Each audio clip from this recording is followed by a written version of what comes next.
Huh, I didn't like that. Was I using it wrong? Maybe if I just...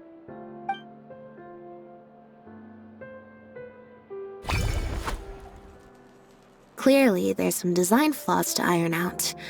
I'll have to let Fremine know. Let's see, which card did I get? 4. Well, the cards fell on the ground though, so I don't think it counts as fate. If you want to get the right answer, you have to let fate decide.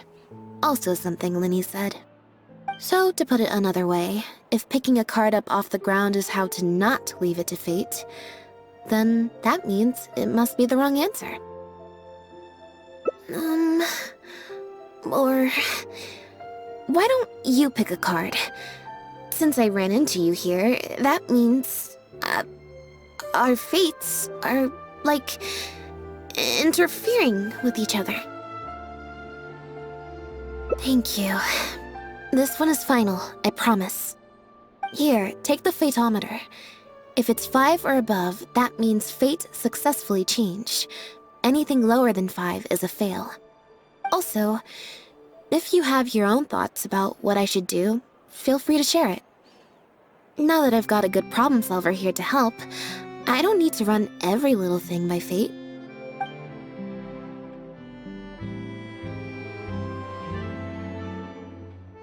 Alright. Then let's see where fate will lead me.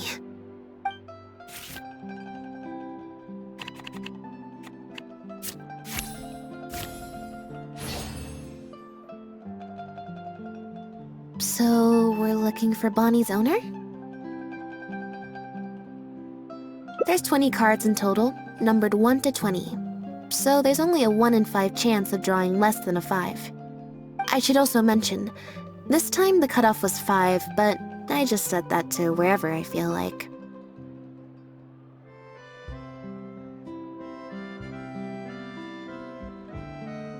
To put it in perspective, I said I'd only do the show if I drew a 1. Fate can be pretty sneaky sometimes.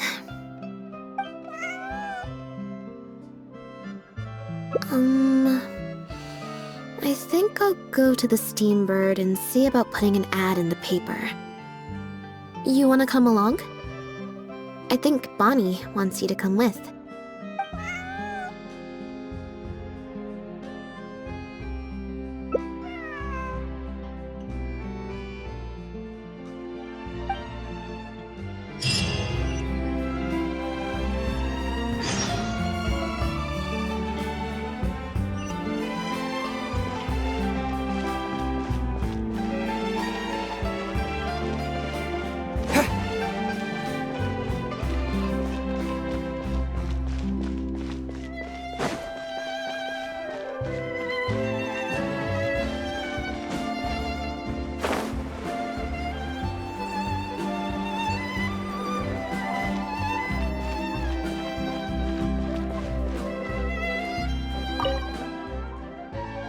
Every stupendous day starts with a steambird.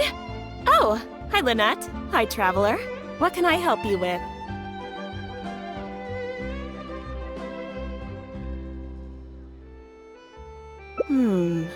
I don't think so. Have you picked up a stray? Yep. If there's no commission to follow up on, could we post a notice about the missing cat instead? Why, of course. What a kind thing to do. Just fill out the form.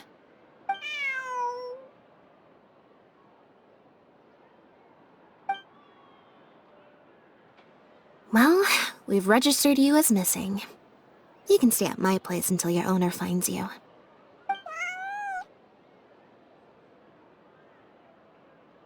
Also, I just wanted to say thanks for keeping us company for so long. Well, I should probably head back to the drinks reception.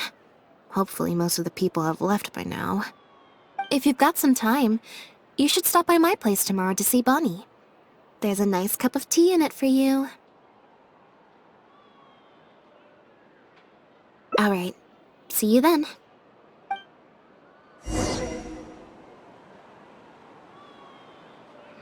Calais Mermonia's idea of crisis awareness defies words.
I believe this cat belongs to me. I already told you, this isn't your cat. Just take a breather, you two.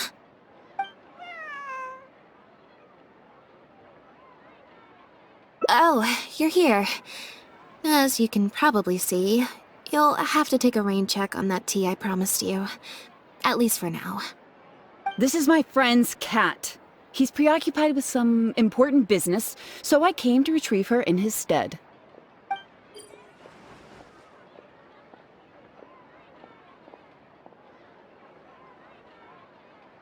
No. It's far more likely this cat escaped from the Humane Society.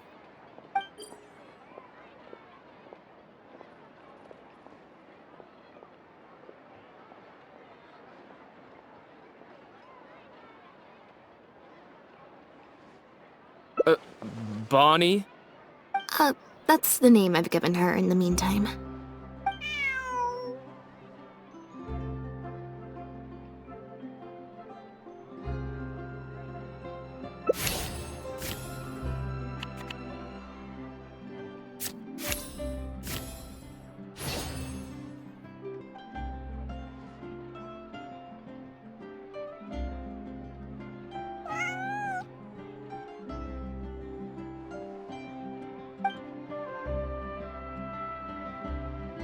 Well, this complicates things.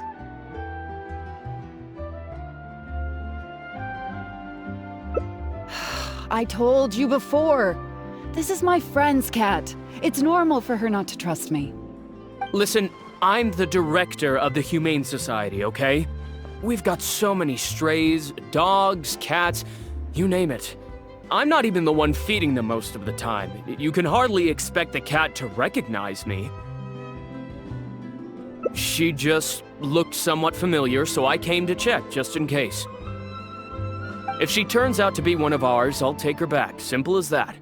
Even if that's not the case, the Humane Society could still take her in, if no one else comes to claim her, that is. We're an organization that specializes in rescuing and sheltering stray animals. We've been in business for several decades now. I'm Bernard, the current director. The Humane Society. Huh. The name sounds familiar. I remember hearing good things. You're the one in the Quartier Lyonnais? Yes, that's the one. Anyway, if it's not too much trouble, could I possibly take a closer look at the cat? If it turns out I really am mistaken, I suppose that means the cat belongs to this lady here. She would be the only remaining option after all. It belongs to my friend.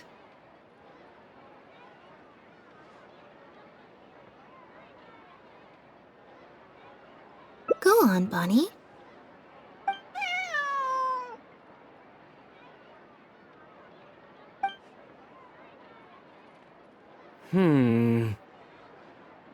Oh, nope.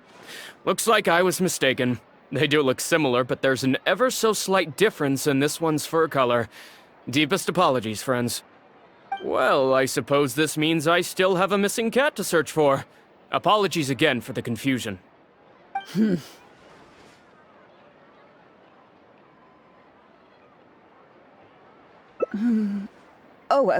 Yes, exactly.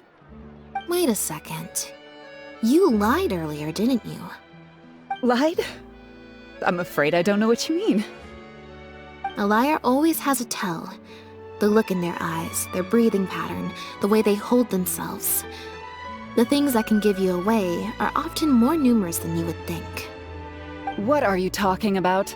The way I see it, you're conflating baseless conjecture with fact. Normally, when someone is called out, their breathing speeds up as they begin to panic. But your breathing pattern hasn't changed one bit. In fact, it's been strangely calm and measured this entire time. It stands to reason, then, that your agitated behavior earlier was all an act. If you're a bad guy, I'm sure you'll take off running the first chance you get. If you're a good guy, the most likely explanation is that you're a member of the Guards, or some similar organization. And you're basing this off of? Intuition. Nothing more. Intuition. Well, I have to hand it to you, Lynette. You're right. I'm a member of the Guards. The name's Elodie. I'm currently investigating a cross-border smuggling case. This cat here... Bonnie was her name? Well, her owner is one of the prime suspects of our investigation. A couple of days ago, our suspect got wind that we were on his tail and fled. That's most likely how he got separated from the cat. I just so happened to stumble upon your notice in the Steambird, so I decided to see if he'd come back for her. But it looks like I overestimated him. The impact of this case has been huge. The Marechaussee Phantom, the Guards, and the Special Patrol have all launched investigations. If there was even the slightest chance that he would show himself, I had to follow up on the lead.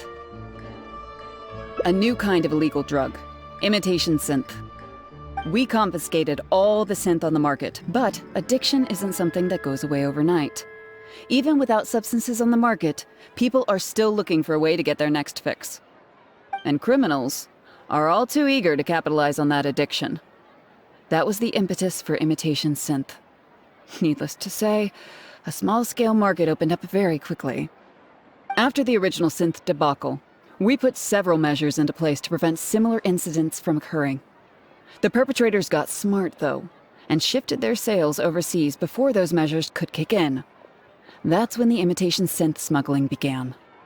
We only recently got word of the presence of imitation synth overseas.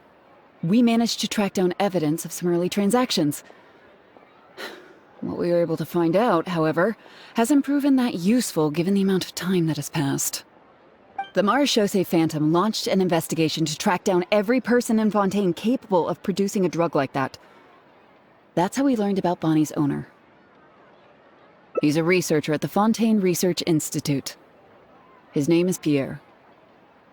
Pierre Lafayette, to be exact. Lefebvre.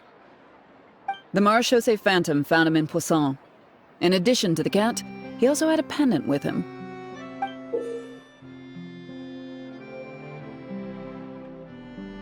At first, there wasn't much cause for suspicion. A search of his house didn't reveal much to go off of either. The Marechaussee Phantom very nearly left it at that. It was only later that we realized the coat of arms on his pendant belonged to none other than the Lefebvre family, one of the most infamous aristocratic families in Fontaine. Obviously, this discovery prompted a further investigation into Pierre. At that point, however, we discovered that he'd already fled. Now the guards and the Special Patrol are all searching for him. That's not possible, actually. The Lefebvre family has been gone for a long time. Exactly. Many years ago, several important members of the family, including the Patriarch, were murdered by an assassin of unknown origin. From that point on, family's power and influence took quite the hit. The family is engaged in all manner of crimes. As you can imagine, there's no shortage of people waiting in the wings to take their revenge. And with the family severely weakened, they were able to do just that. Most of the remaining family members succumbed to sickness or hunger. The ones that survived are currently living out their days under a new identity. Pierre is one of those very survivors. He's been hiding away in the Fontaine Research Institute all these years. His true identity unbeknownst to all. Until now, that is. Well, my fellow guards have told me all about how smart and courageous you both are. And I know you possess a strong sense of justice. There could be a chance that Pierre, or one of his accomplices, might attempt to get close to Bonnie. Now that you've been briefed on the situation, I was hoping you'd help us keep a lookout.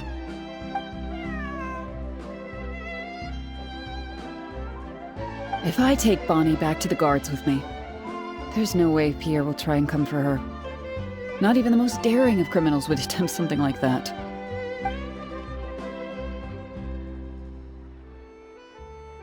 I have to admit, I'm not holding out too much hope that Pierre will come back for her. But if there's even the slightest chance, then it's worth a shot.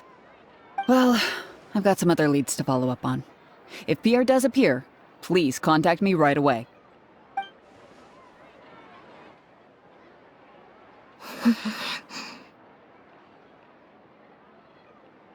It's nothing. I'm fine. It's just the head of the Lefebvre family. He was the eminent person who kidnapped me all those years ago. It was at a dinner party. Someone tricked me into boarding the Lefebvre family carriage. Whoever it was, they took me back to their home. But before anything worse could happen, Father intervened.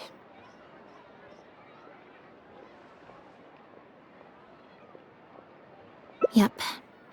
Father was the one who orchestrated the fall of the Lefebvre family. That's what led Lenny and I to join the House of the Hearth. After all these years. I never thought I'd hear the Lefebvre name again.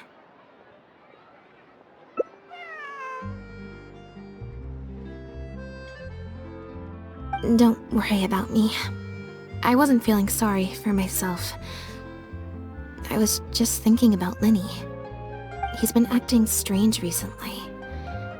He avoids me for days on end, consumes himself with some secret investigation, and then out of the blue pushes me to do that acting job.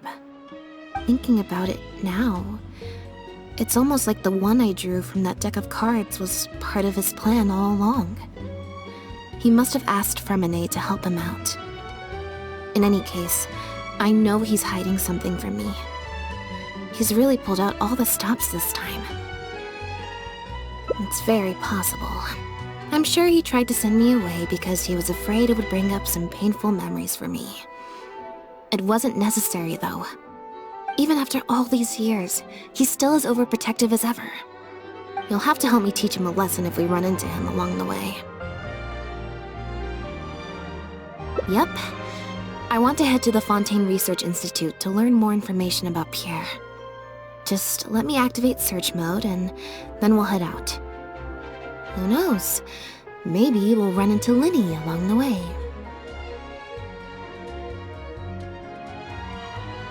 A little bit of both, perhaps. For the most part, though, I just have the sense that something's not right. Something isn't adding up about Pierre's story. I'm just not sure what.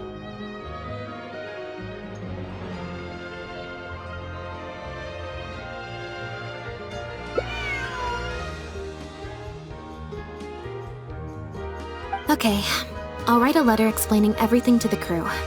Once that's done, we can head out.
Lynette, you're, not at rehearsal? You can drop the act, brother. In fact, I don't think either of us will have a need for acting anytime soon. You should know better than to try and keep something from me. You've never been able to do that, even when we were kids. And that's why I tried to distract you with the masked mime show. But I guess you're just too good. Care to introduce us to your new assistant? This is Officer Shovras, captain of the Special Security and Surveillance Patrol. You may have met her already. Nice to see you. I should clarify something. Mr. Lenny's here at my invitation, not the other way around. To borrow your expression, Miss Lynette, I suppose that would make him my assistant more than anything. We've brought on Mr. Lenny as a consultant in the past. He was instrumental in helping us crack a case involving a perpetrator who used magic tricks to commit crimes. I was hoping he'd be able to provide some valuable insight this time around as well. So you've heard everything then? That's exactly why we're here. There's always been questions surrounding the fall of the Lefebvre family. Some people even believe the House of the Hearth was involved. Whoever was behind it all was extremely cautious. They didn't leave a shred of evidence. This very fact, however, leads me to believe it was indeed the work of that Harbinger. I took a look at the entrance and exit records of all the carriages that night. Let's just say it wasn't hard to deduce that there's ill will between you two. Don't worry, I don't have any evidence to that effect, and I certainly don't plan on going to bat for such a despicable family. Plus, you were victims back then more than anything. I sought Mr. Lenny's help with the smuggling case. Nothing more. The way I look at it, it's a collaboration between us as people, not the organizations we represent. Besides, by working together, we can expose the truth as quickly as possible. You can hardly say that's at odds with the justice my organization strives for. Not at all. I was planning to invite you from the very beginning, Miss Lynette. It's just that my assistant here raised some objections. Linny, I'm not the same person I was back then. That little girl who did nothing but cower in the corner in fear, she doesn't need saving anymore.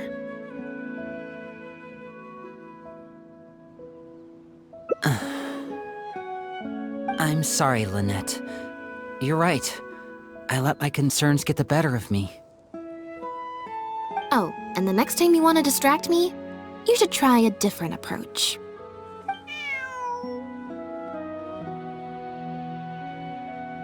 Who's this? You pick up a stray while I was gone? It's a bit complicated.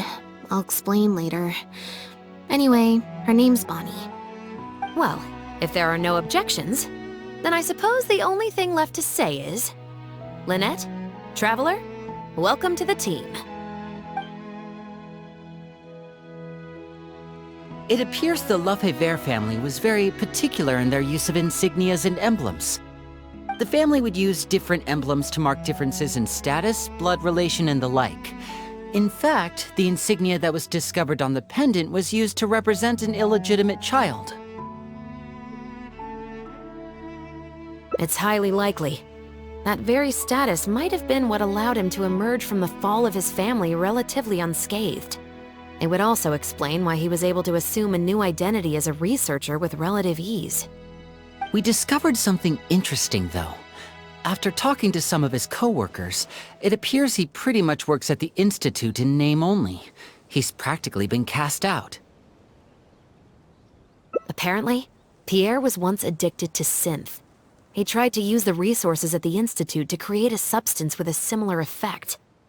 He claimed it was just for research purposes, but the Institute revoked his access to the relevant materials regardless. He was placed on disciplinary leave, pending a thorough investigation of his actions. But it seems the Institute ran into some trouble along the way. Could have been a lack of personnel or a timing issue. In any case, they had to table their formal investigation into Pierre. Unfortunately, that also included reporting any relevant information to the higher authorities. As for his family background, it appears none of his co-workers at the Institute were aware of that information. All they could tell us was that he was quite the recluse.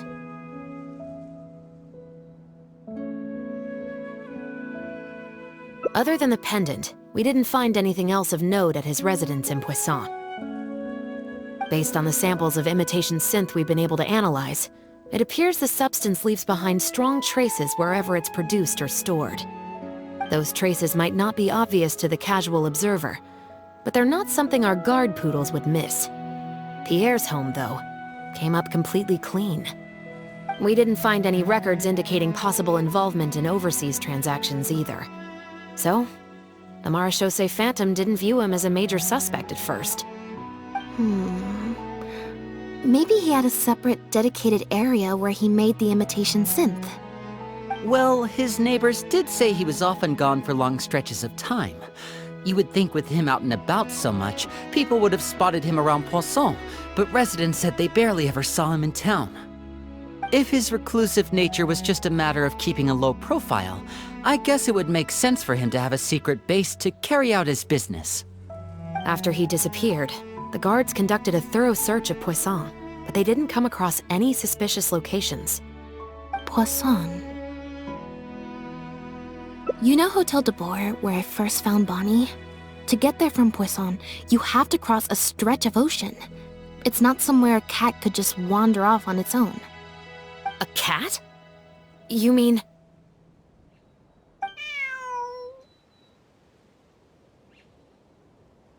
Bonnie is Pierre's cat. Oh, that's right! When the Marechaussee Phantom first tracked him down, I remember there being something about a cat in their report. So this is her? From what we've learned about Pierre's habits, he doesn't seem like the type to venture out without a purpose. So what you're saying, Lynette, is that Bonnie couldn't have gone missing in Poisson. If that's true, then... Exactly. Bonnie might even know where it is. Wait, you think the cat can lead us there? But she's not trained like one of our guard poodles. How is she supposed to understand what we want her to do?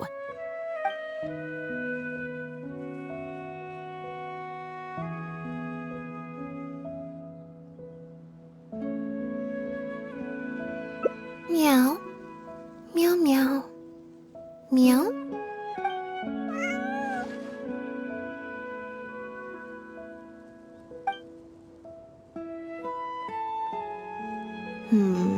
Near the coast, the beach, and beneath the cliffs. The place we're looking for is most likely north of the Court of Fontaine. Well, I've certainly never taken a witness statement like this before. Well, if it works out, maybe it's something worth getting used to. Cats and humans are actually pretty alike. When it comes to communication, most of what we want to convey can be accomplished through body language alone. But humans tend to rely too much on speech to ever take advantage of that fact. Of course, body language has its limitations. You're not going to be able to get across anything too complicated. The important thing is that we now have a lead.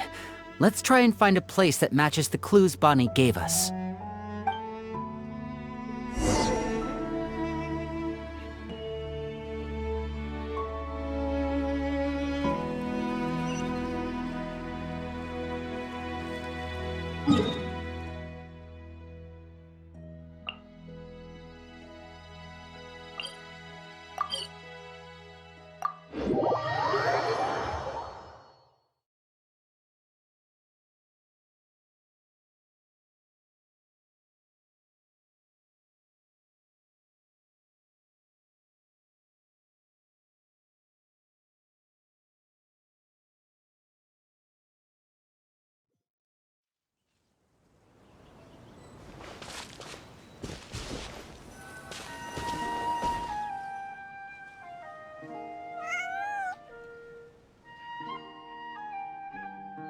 Seems like Bonnie is trying to take us somewhere.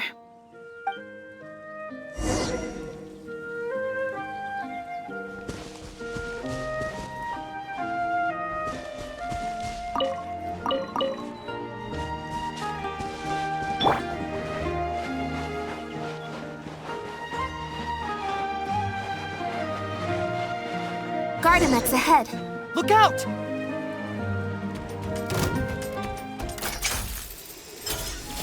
Zip on up!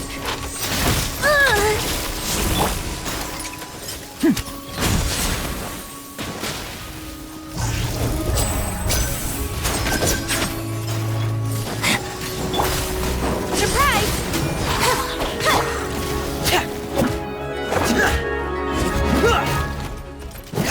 Getting here!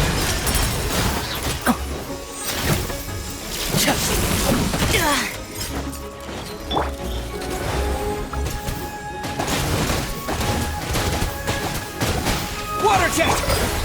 Frost is coming!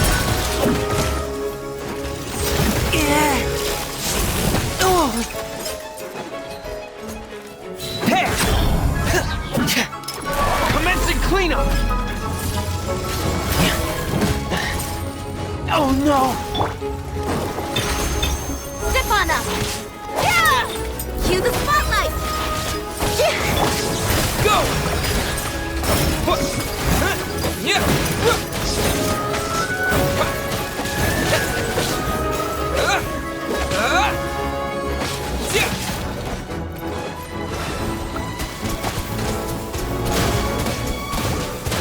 Water jet! Now disappear!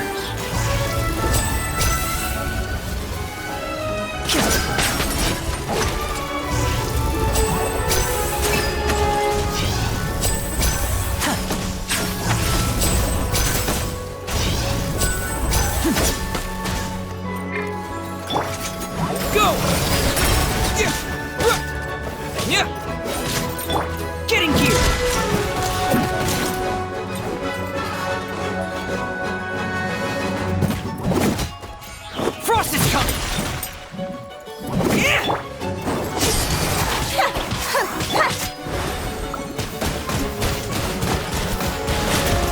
Thunder Jet!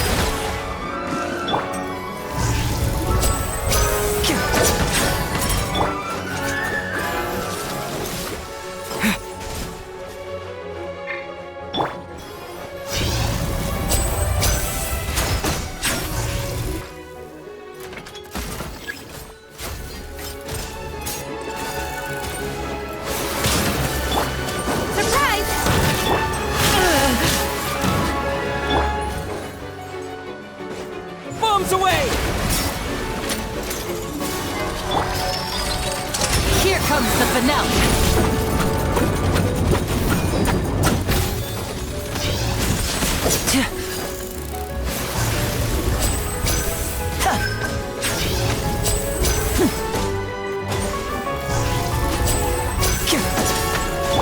Chip on them! Hair!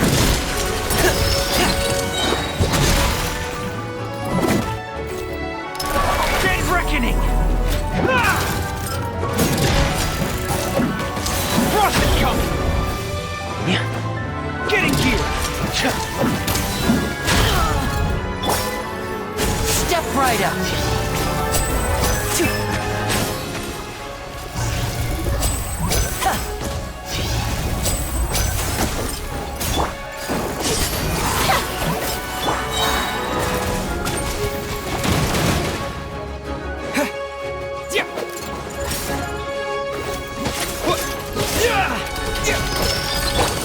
And voila!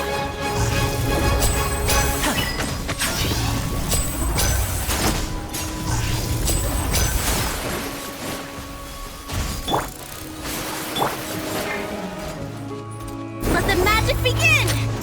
Over here!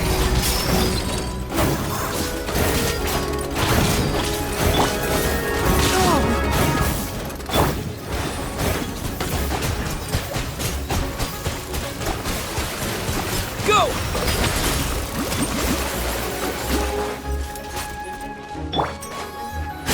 Step right up.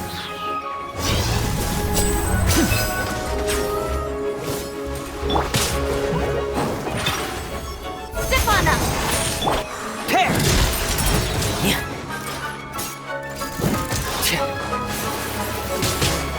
Getting gear!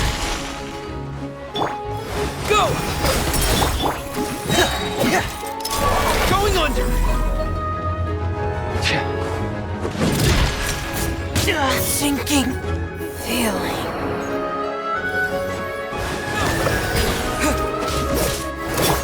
Surprise!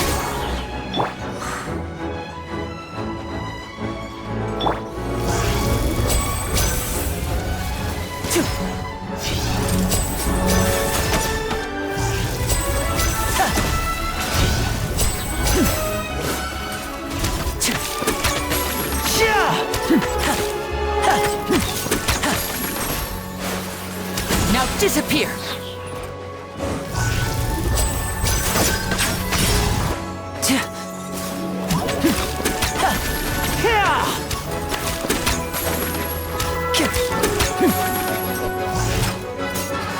And voila!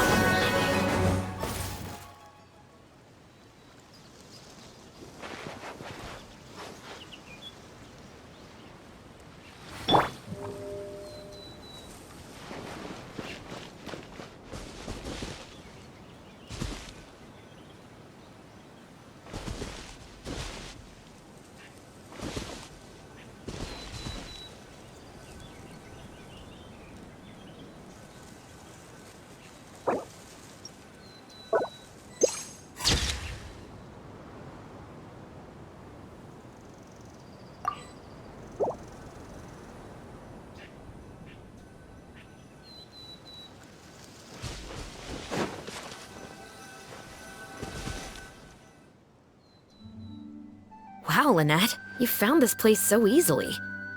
If I thought there was any chance you'd say yes, I'd recruit you into the Special Patrol here and now, no questions asked. Sounds familiar. I pretty much receive letters daily from people trying to poach her from me. Let's just focus on our search. There's a lot to investigate.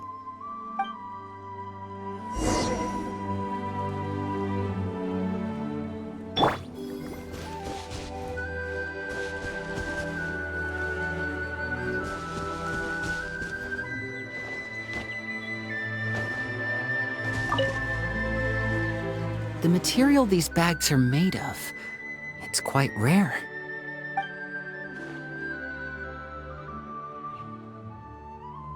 It's the very same, actually. Romaritime flower fiber. But there's something special about the composition of these bags. I took a closer look, and it appears they're not only waterproof, but also corrosion and leak resistant. Even the strings look specially designed to keep the bags closed nice and tight. I came across some bags made of the same material just now, but they were much smaller and thinner. From the look of them, they seemed far less durable as well. Very similar, actually. Normally, it would be easy for a guard poodle to sniff out the imitation synth, but if it was sealed away in a bag like that, it might be possible to elude detection for some time. But what could these big bags be for then? If the goal is to keep the imitation synth hidden and sealed away, these bags seem a bit too conspicuous.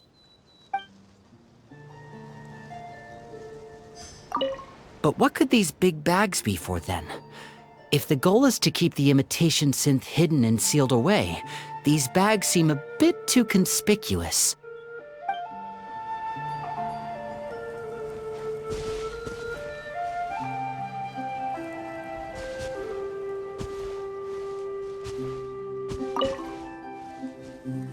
Aha! Just as we thought. This is where the imitation synth was being made.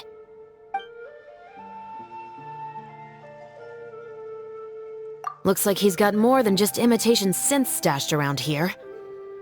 In addition to the raw materials needed to synthesize the substance itself, there's a large quantity of cleaning agents and a few drugs I haven't been able to identify. These cleaning agents are likely used to dispel traces of the substance, like its smell. The Special Patrol did some digging into imitation synth. Our records indicate that it's very difficult for ordinary people to detect traces left behind by the stuff. I'm sure that was the case for Pierre as well. It must have taken a considerable amount of time and skill to ensure all those traces get washed away. But what are these other drugs for?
When the Marechaussee Phantom searched Pierre's house, there was no sign of these barrels, right?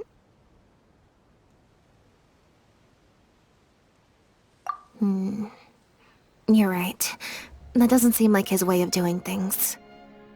How did he get them here, then?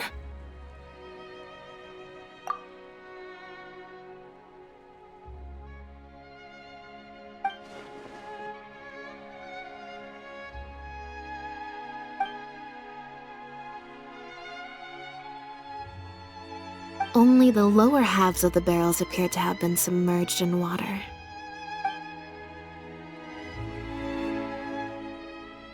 Based on the various ingredients we've found, this appears to be where Pierre was cooking up his imitation synth. It looks like he used a special cleaning agent to get rid of any residual traces of the substance on his person before he left. That's how he was able to get past the guard poodles.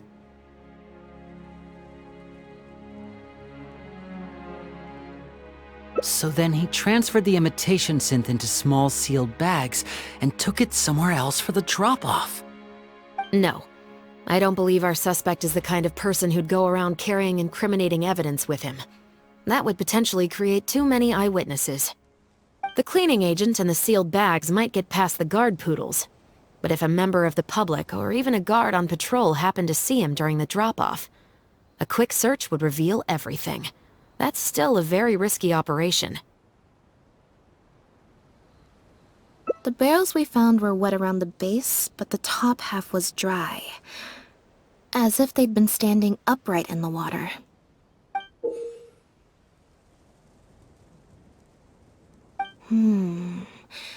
If you put a barrel in the water, it will normally float on its side.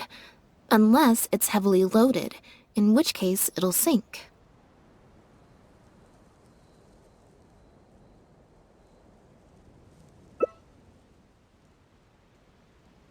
Yes. With flotation rings around the body of the barrels, they'd stay upright in the water. And then he could afford to load them more fully. You think he used floating barrels? I suppose if he acted at night, when there are very few other boats around and visibility is low, it's a valid theory. We can't rule it out. But then, wouldn't the barrels be carried off by the waves or the currents? How would the person doing the pickup know where to look?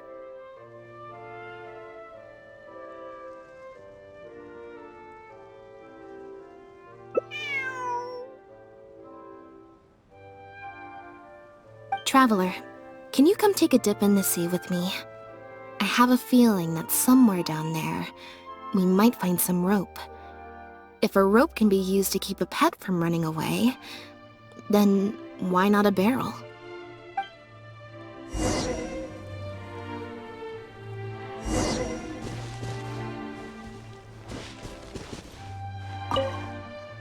I can't believe how much progress we're making with this investigation. Without your help, getting this far would have taken me an awful lot of time and manpower.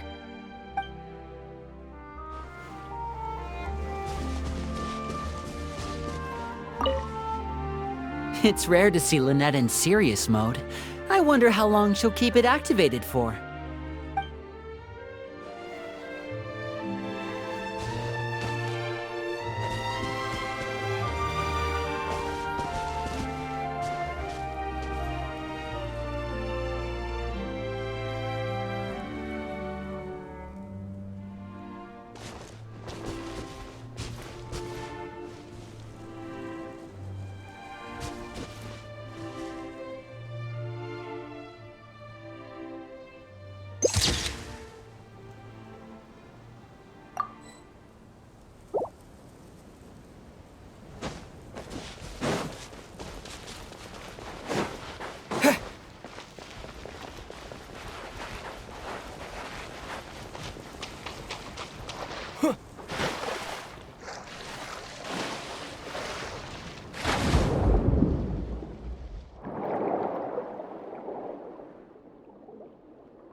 The wreckage of a small boat?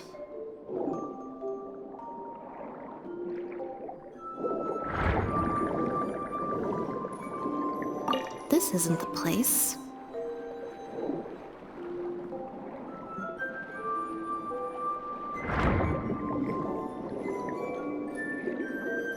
This isn't the place.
Got it. Time to go up and report.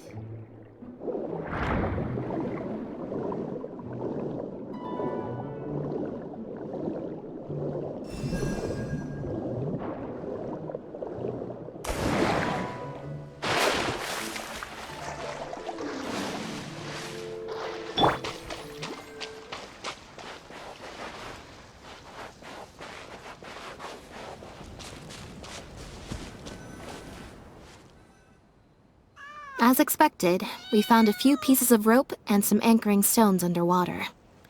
If you attach them to a floating barrel, it would look like this. With this anchoring system, it would be possible to use floating barrels for the drop-off. You would just need to drop them in the water at the agreed-upon location. We also came across the wreckage of a small boat. It must have been left out on the water and capsized due to the force of the wind and waves. Its small size, however, would have made it perfect for staying undetected. Let's talk this through. Based on the evidence we've collected, it seems like Pierre would row a small boat out to the agreed-upon transfer point, drop off the barrels, leave, and then row back and retrieve them after the transfer was complete.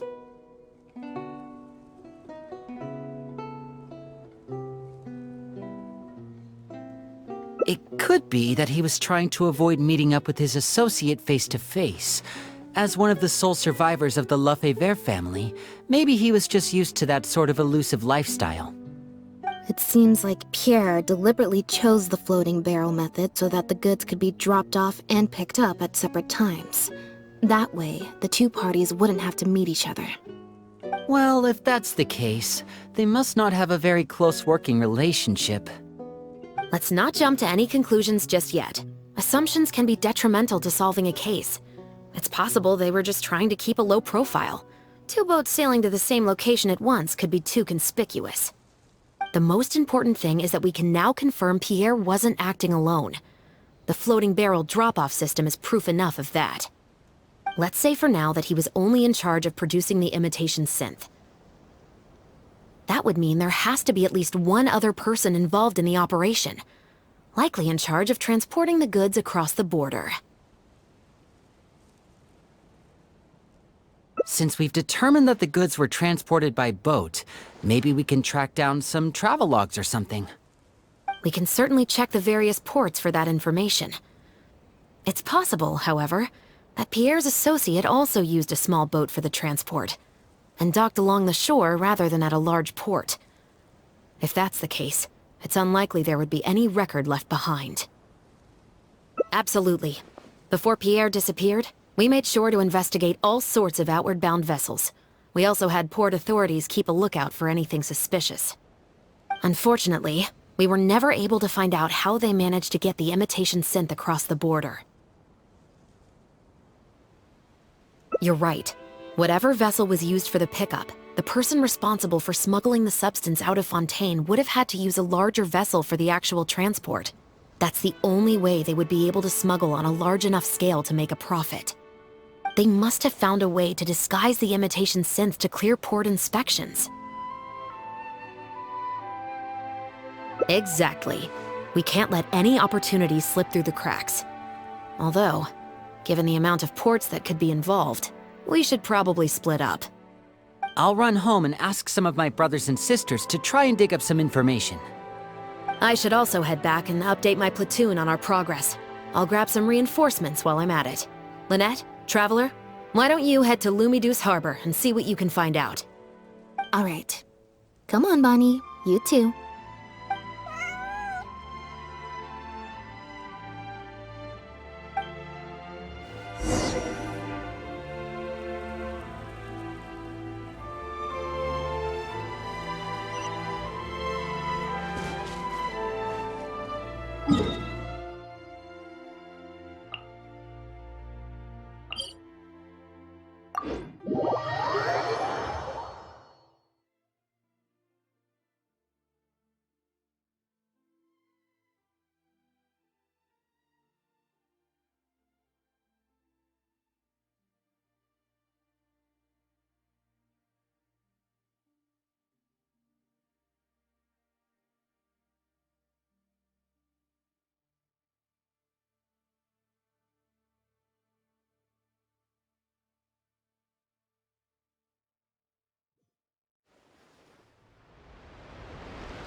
Oh, Lynette, traveler.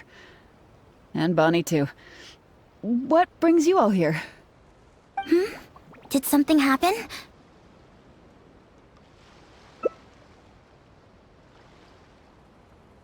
Oh. I see. Thank you for everything you're doing for the people of Fontaine. I'm in charge of guarding the port. You mentioned you were after some travelogues, right? I can go fetch those for you. Looks like I've got another hard day of work ahead of me. No, not usually. It's this incident that happened recently. Before that, everything was normal. All we had to do was confiscate anything suspicious and we could call it a day. Pretty simple stuff. But things are much more complicated now. We somehow let suspicious cargo pass through the port undetected. Not even our guard poodles were able to sniff it out. Even worse, we still don't know how the perpetrator was able to conceal the goods so well.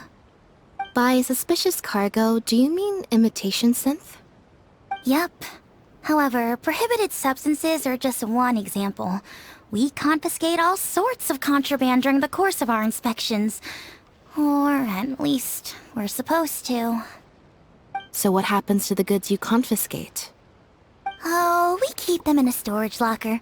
If they turn out to be something particularly dubious, we'll turn them over to the Maison Orderly. If the goods are only slightly suspicious but could otherwise be harmless, like raw materials that could potentially be used to create contraband, we return them to the ship they were confiscated from, instead of letting them pass through the port. Sorry for the wait. These are the travelogues for all the recent activity at the port.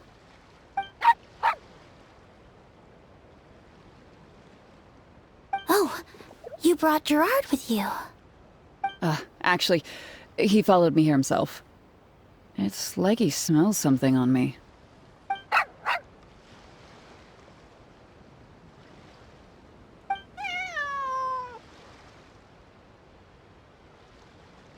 Huh. I wonder why Gerard is reacting to you two so strongly.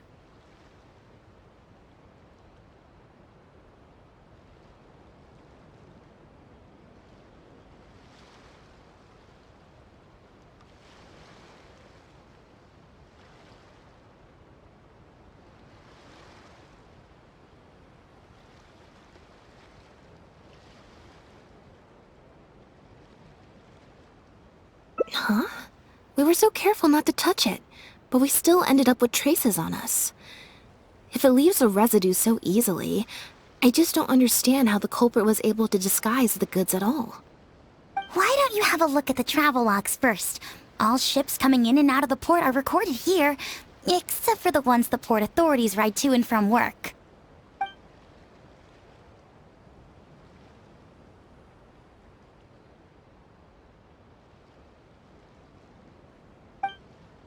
The Humane Society. Their name is all over the exit logs. The purpose for leaving is always listed as overseas adoption. Ah, the director of the organization explained that actually. He said a lot of the cat and dog breeds unique to Fontaine are also very popular overseas. So his organization offers an overseas adoption program. Bernard, the director of the Humane Society, was the man who came looking for Bonnie earlier.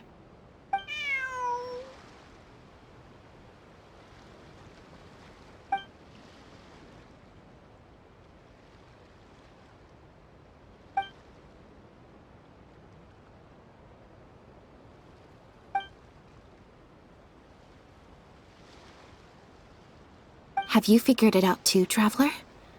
The way the criminal disguised the goods? When Bernard asked to take a closer look at Bonnie, he was actually checking whether there was any imitation synth in her stomach.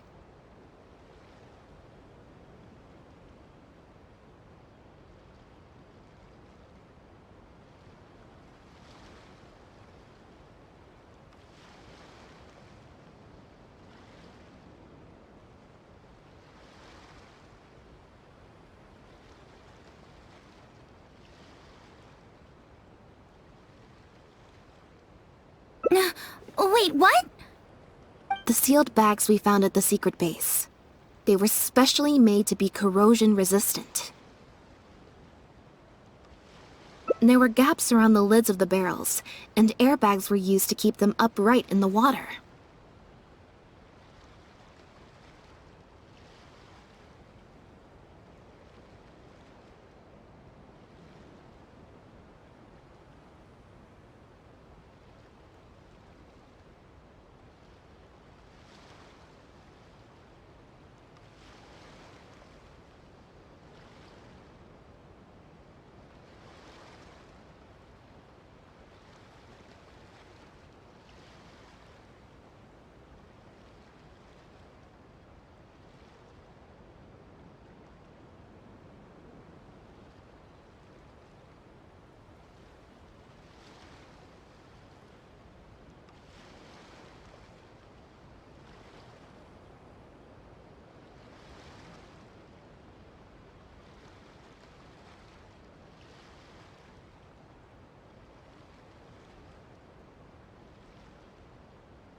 Those drug shovers found at the secret base.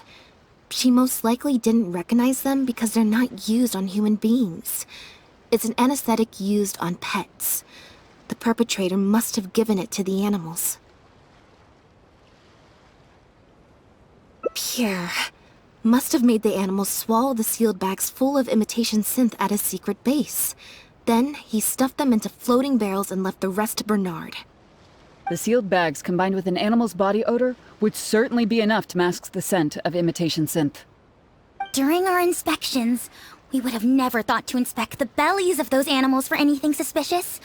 Even if we tried to feel around for something, I'm sure it would be difficult to detect. Exactly. I bet Bernard even transported animals with synth in their stomach alongside ones without. That way, it would be even harder to say with certainty that something was amiss. She's probably in the clear. Otherwise, Bernard would have never left without her. I'm guessing he didn't know whether Pierre had already hidden the next batch of imitation synth before he fled.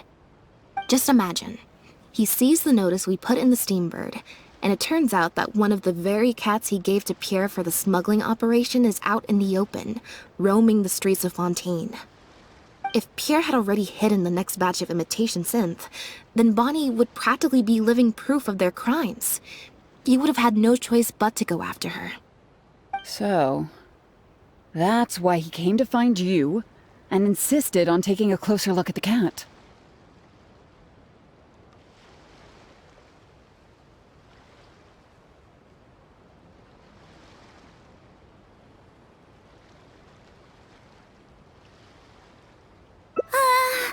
Wait a second, I'm a little lost here.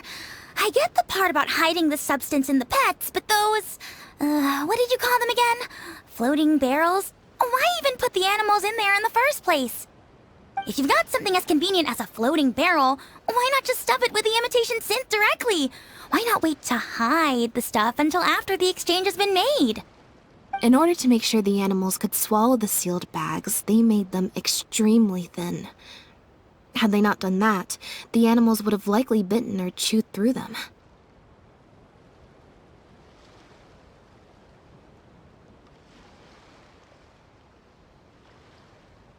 That step would have required a lot of energy, as well as a certain amount of technical expertise, so it was better left to the more experienced Pierre.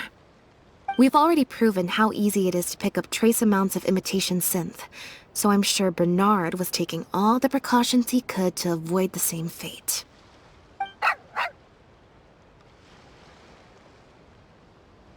Okay. Then, let's head to the Humane Society right away and bring that guy to justice. I'll bring a Gardamek to speed up the process.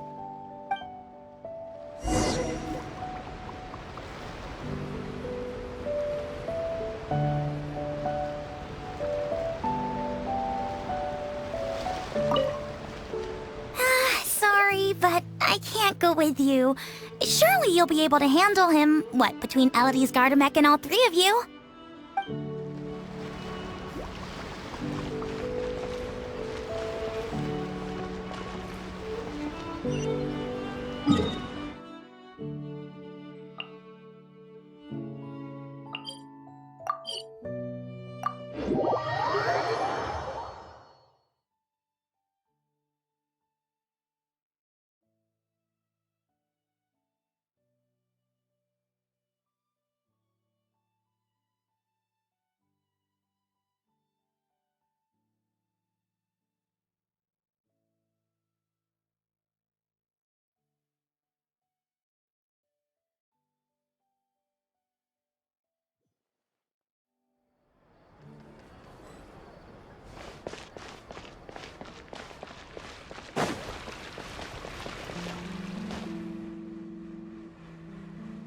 The headquarters of the Humane Society should be somewhere around here.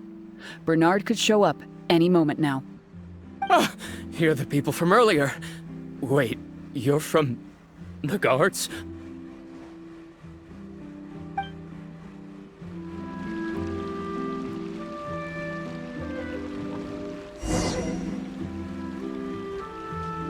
After him! We can't let him get away!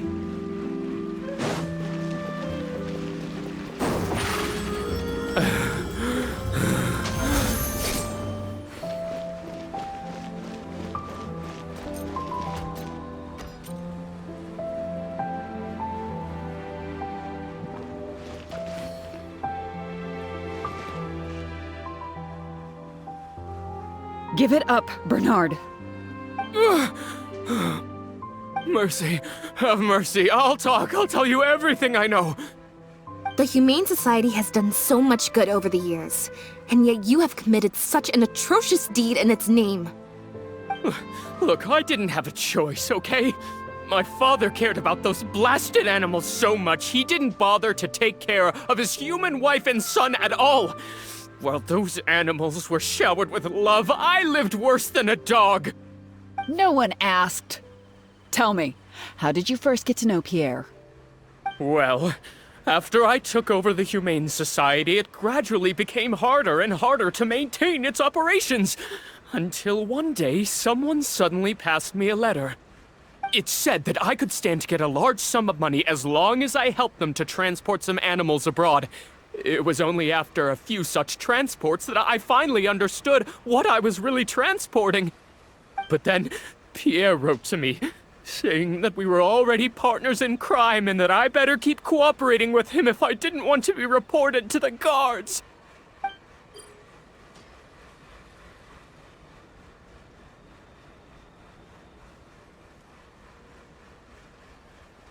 You knew it from the very beginning, didn't you?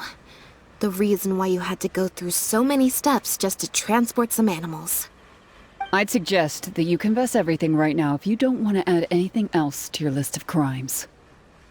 Yes, officer. I would order wooden barrels and flotation devices according to his instructions, and then load the sleeping animals onto a boat.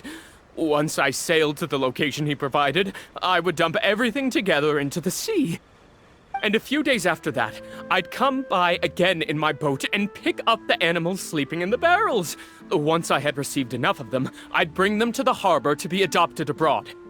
That guy, Pierre, he was running the entire show. He set up all the meeting times and found all the foreign adopters. And he even supplied all of the goods, too. I just did the transport. He was the one who planned out and executed everything else. Look, I don't know, okay? I've never ever met him in person. We've only ever communicated through letters. And when did he send his final letter to you? Just last night, he said that the Marechaussee Phantom is now after him, so he's planning to go into hiding for some time. He didn't mention where he's thinking about going, though, but he did tell me to look out for the guards. It's been a few days since Pierre's last appearance. I'd wager that he sent that letter after he found his hiding spot. I burned them. It was on his orders. I had to burn every letter after reading them. I wasn't even allowed to share them with the rest of the Society employees. Sure sounds like you're trying to use the lack of witnesses or evidence to pin the blame on Pierre. No, I swear, this time I'm only telling you the truth. Well, we can check the truth of your statements at the Opera House. I hope you know what'll be coming for you if I were to find any discrepancy between the evidence and the testimony you just gave. I know, I swear I was just telling the truth. My thanks to you both. Had it not been for you, I really don't know what would have happened to this case. Bonnie helped, too. That's true. It was all thanks to her that Bernard was finally exposed.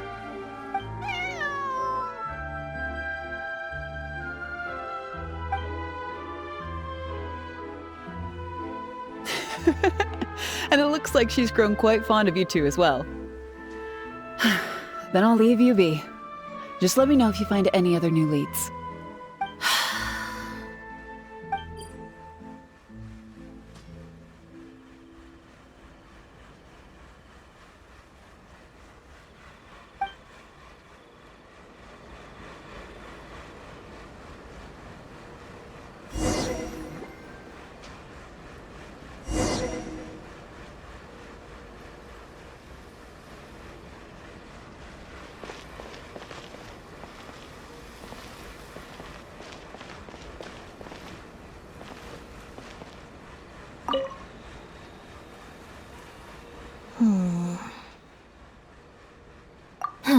It was that obvious, huh? Well, even though it didn't feel like Bernard was lying, after talking to him, I'm getting an even stronger sense that something's not quite right. We investigated so quickly that perhaps we've missed a thing or two along the way. Let me activate deduction mode and consider things again from the top to see if we can find anything new. Is there still anything unresolved or strange that we should try to consider?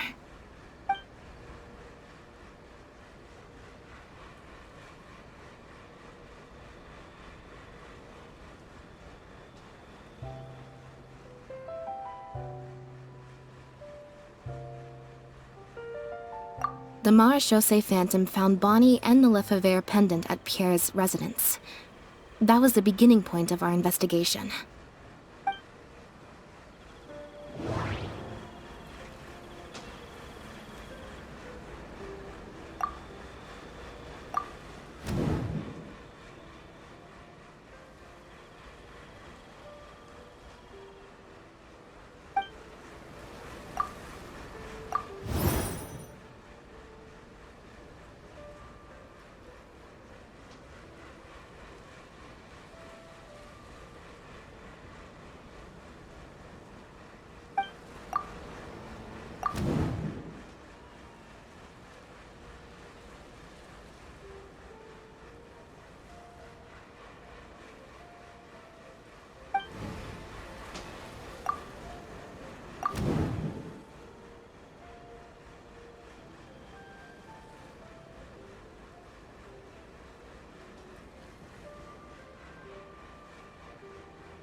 Why would he leave such an obvious trail for us to follow when he took so much care to not leave any traces of imitation synth in his home?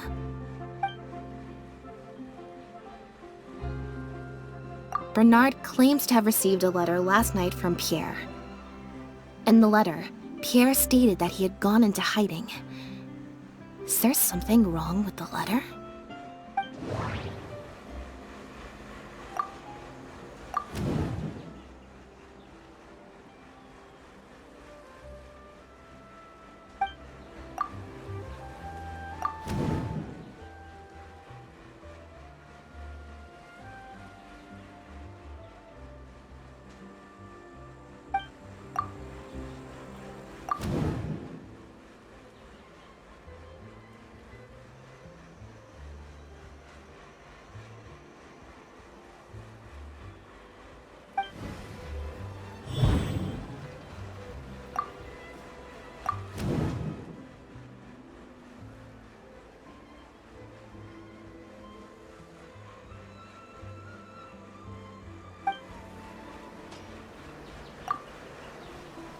If Bonnie had imitation synth in her body, then she was a liability that had to be recovered at all costs.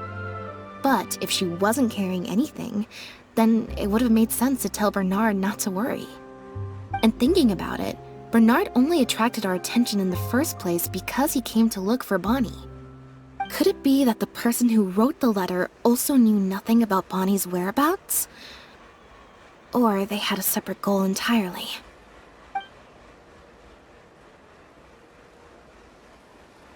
Well, we've discovered that Bernard is responsible for the trafficking, while Pierre deals with supplying the goods. Is there something else in this scheme that we're missing?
There's no need to rush.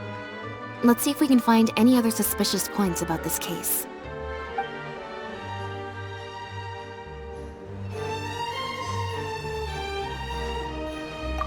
Perhaps we are now closing in on the truth.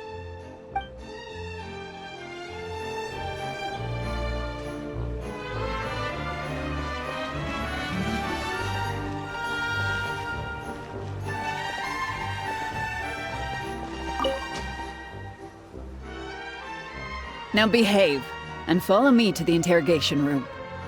Ow! That hurt. Ow!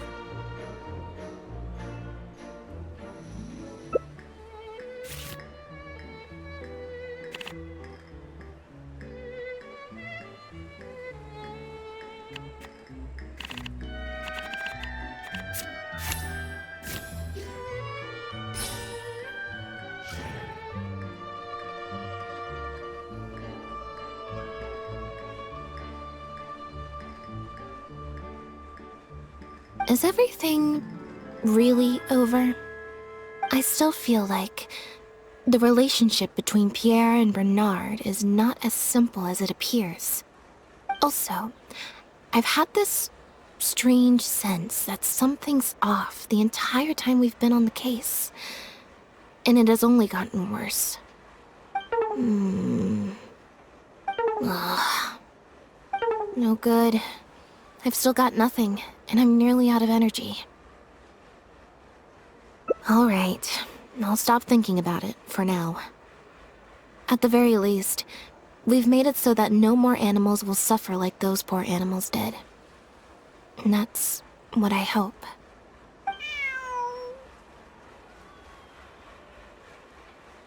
Let's go to the Humane Society, and see if there are any animals left that might still need our help. Before my energy for today completely runs out.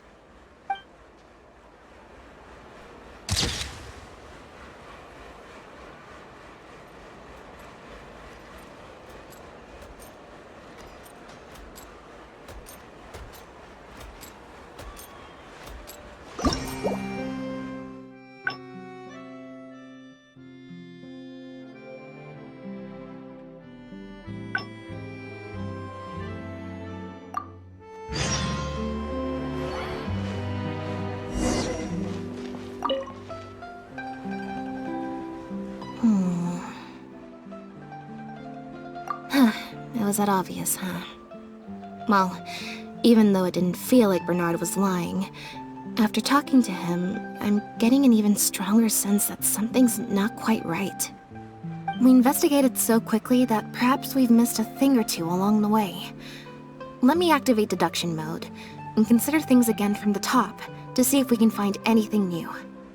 Is there still anything unresolved or strange that we should try to consider?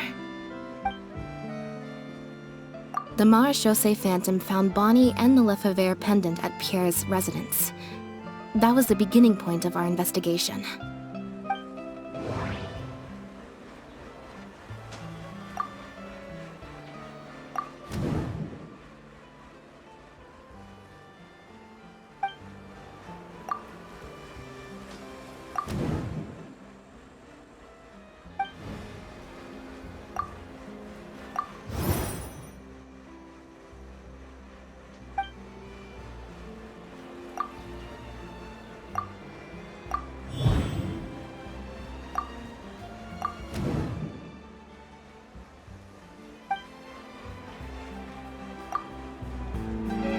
Why would he leave such an obvious trail for us to follow when he took so much care to not leave any traces of imitation synth in his home?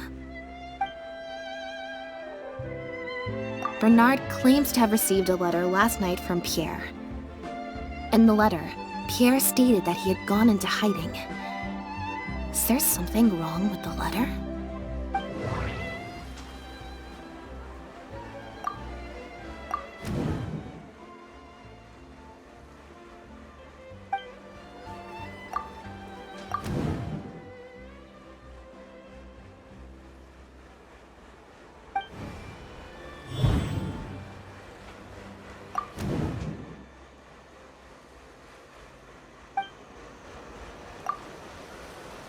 If Bonnie had imitation synth in her body, then she was a liability that had to be recovered at all costs.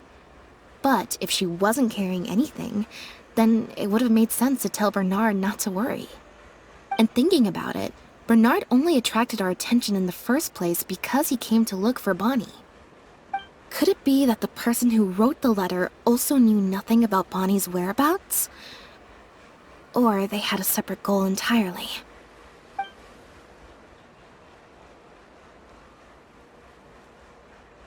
Well, we've discovered that Bernard is responsible for the trafficking, while Pierre deals with supplying the goods.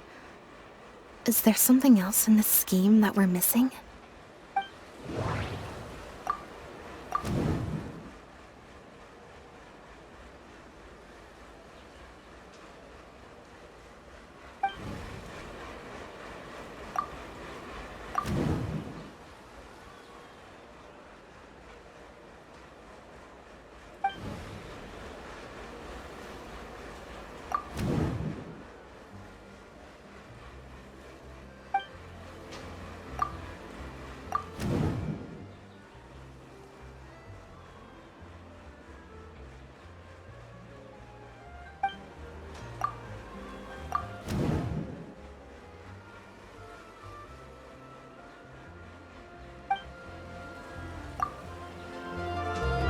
Yeah, according to Bernard, Pierre also supplied all of the goods. But if the Marechaussee Phantom's records are correct, Pierre should have lost all access to the materials required to create the imitation synth. And the Institute has also not reported any theft of their stocks. The final question is, why did I sense that something wasn't right after hearing Bernard's testimony? Even more so than before.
Deductive mode deactivated.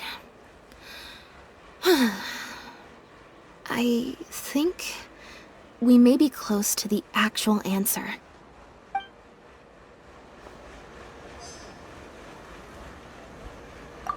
Perhaps we are now closing in on the truth.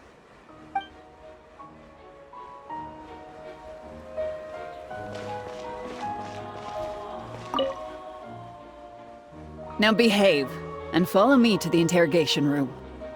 Ow! That hurt. Ow!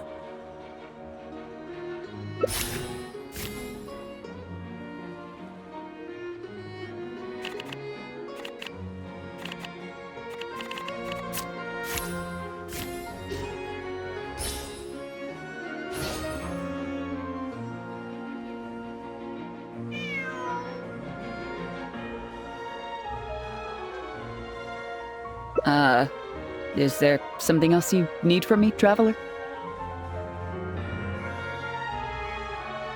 Huh? I see.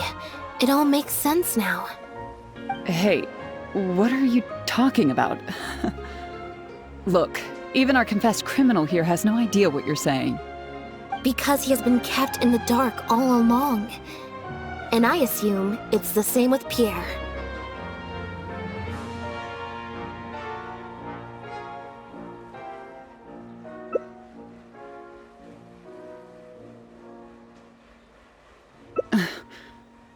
That never quite added up for me. Why did Pierre feel compelled to return to his home with Bonnie and Dependent and make them so easy to find for the Marechaussee Phantom?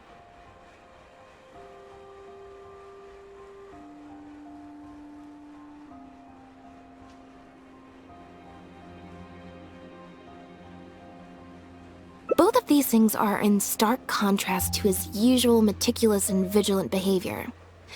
There's only one reasonable explanation. He was following orders, just like Bernard. He probably received the following instructions right before the Phantom came knocking on his door. Bring the cat and the pendant, and our undercover agent will be sure to help you. Unbeknownst to him, however, the third person who wrote that letter to him had long decided to sacrifice him and Bernard to save themselves.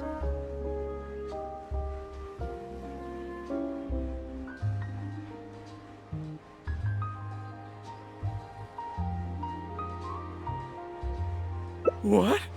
You can't be serious. There was a third person involved? If you focus only on Bernard's testimony, it's easy to believe that only Bernard and Pierre were working together. The case appeared extremely simple. Bernard did the trafficking, Pierre the imitation synth production, drugging, and stuffing.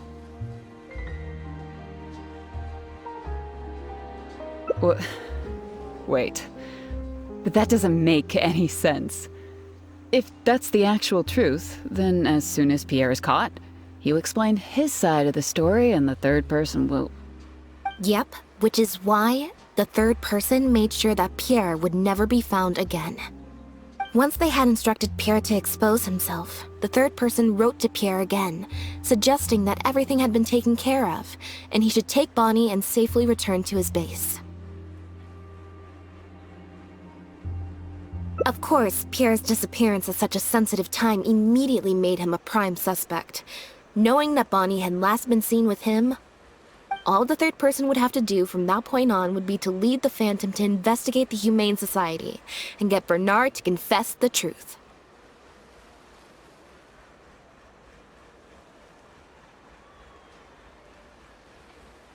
Wait, so you're saying that the letter I received yesterday, the one that made me think Pierre was still alive, it was also sent by the third person? Is that what happened? I'll get back to headquarters right away and reinvestigate this case from the top. Chevra said that assumptions can be detrimental to solving a case. Someone among us, however, has been feeding us all kinds of preconceived notions ever since our first meeting. They suggested that Pierre's disappearance was an attempt to escape the judgment of the law, and that Pierre was a scion of the Lefebvre family. But if the disappearance is truly just a cover-up for a murder, then couldn't the true scion have been an illegitimate daughter, rather than an illegitimate son? Huh?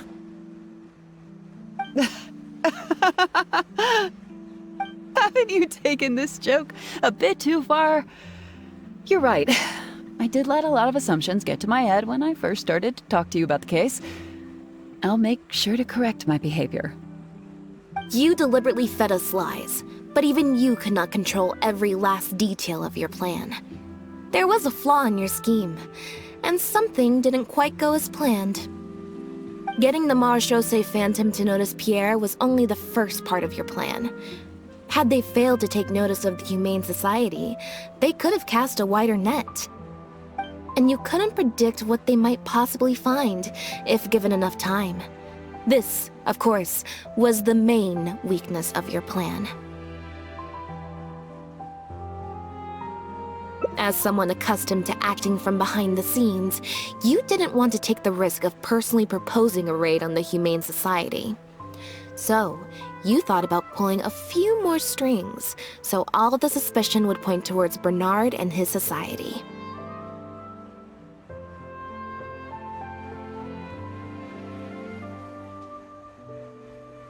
Once the Phantom expanded their search, it would only be a matter of time before they found Pierre's base.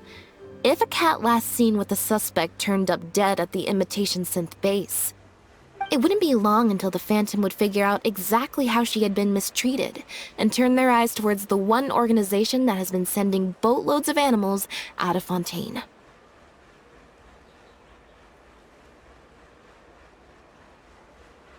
It was probably during your ambush of Pierre. You didn't even have the time to check if she had already been stuffed full of imitation synth.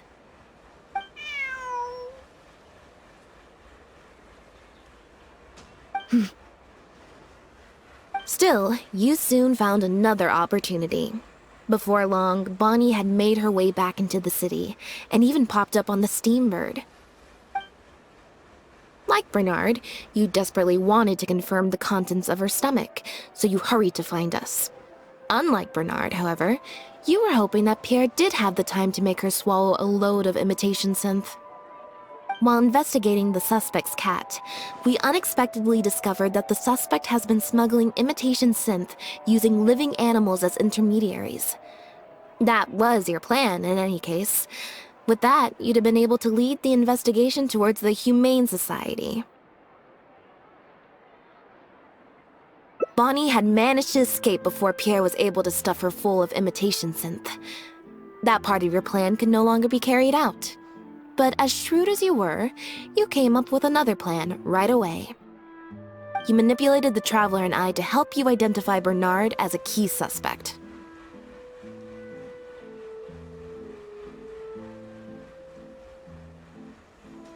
You use the Lefebvre name as bait to get us to join your investigation. With 2 extra bodies around, the Special Patrol is sure to soon take note of the strange event of Bernard somehow having a reason to look for Pierre's cat. So, what you're saying is, I went to all that trouble just for the chance that you might put forth the suggestion that would lead you down the wrong path. Of course, you did far more than that. Just now at Lumidu's harbor, were you not the person who highlighted the suspicious activities of the Society? Ugh. You even highlighted the Society's activities during your compilation of the logs, so they'd be immediately visible to anyone examining the records. Moreover, the logs contained no records of the Port Authority's activities. In other words, your activities. And what are you trying to suggest with that? I am insinuating that you had plenty of opportunities to transfer the raw materials for imitation synth from the harbor to a boat, and then sail over to the meeting place full of floating barrels.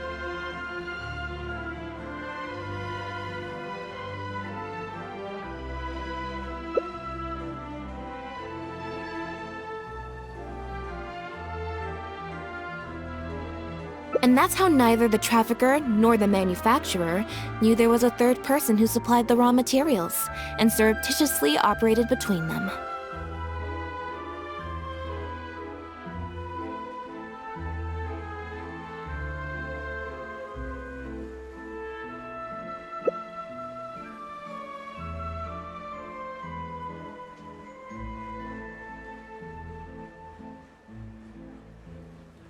Pierre manufactured imitation synth using the raw materials you provided, stuffed the animals, and placed the animals back into the barrels.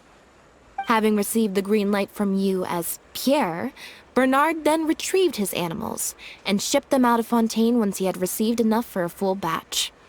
This is the truth behind your smuggling ring. I can't believe it. I never put 2 and 2 together. You've sure got an extremely lively imagination. So what do you think she's going to say next?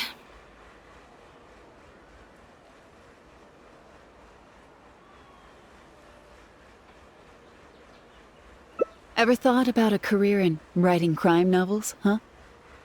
It appears that it's quite easy to predict what you'll think or say.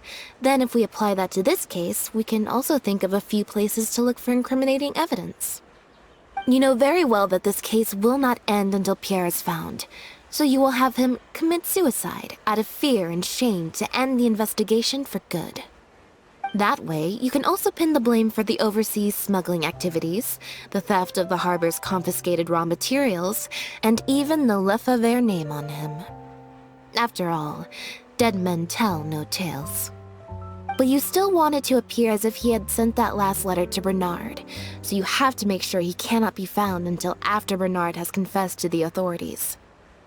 To do that, you either will hide his body until you've found an appropriate time to set up a fake suicide scene, or you'll dump it someplace where it'll be hard to determine the exact time of death. Submerged in water, for instance. The location would ideally allow you to keep the body hidden for some time while also letting you keep an eye on it.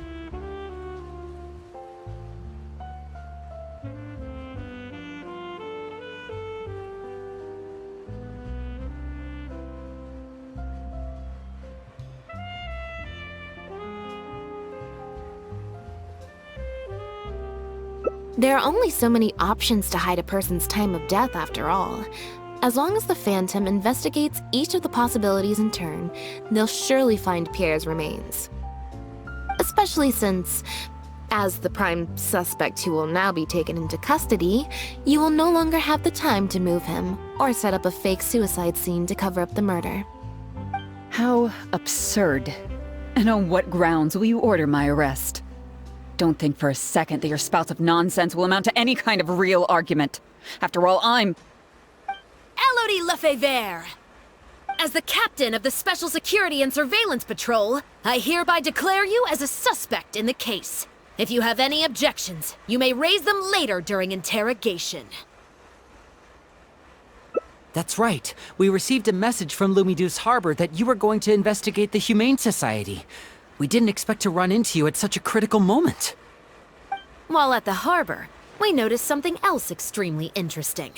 Apparently, you often used all kinds of excuses to swap your shifts. And if one were to match the times of your shifts to the activities of the Humane Society and those of certain foreign ships, they'd find them to be an exact match. That's just a coincidence. Yes, I'm sure you have already thought of a dozen different ways to explain away the suspicious activities, but as far as evidence goes, that should be enough to warrant taking you into custody. Don't worry. If it turns out that the guards are still unable to find any evidence after all this, Lynette and I will do everything in our power to clear your name.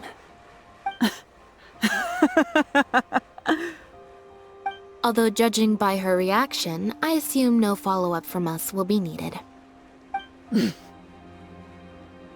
Lefevres were infamous for using disguise and infiltration to achieve their goals. Who would have thought that they would have planted someone within the guards? Judging from the timeline, they likely arranged for you to enter the guards before the fall of the clan.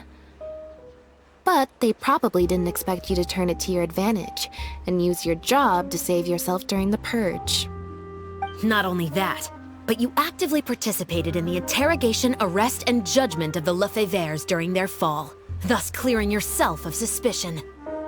You brutally and cruelly abandoned your allies as soon as they outlived their usefulness, just like a lizard cutting off its own tail in order to live. You've been doing this for years.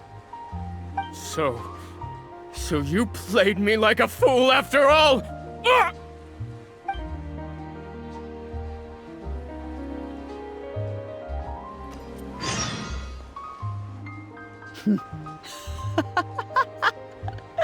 What was that word you used? Ally? You think that someone as foolish as him is worthy to call himself my ally?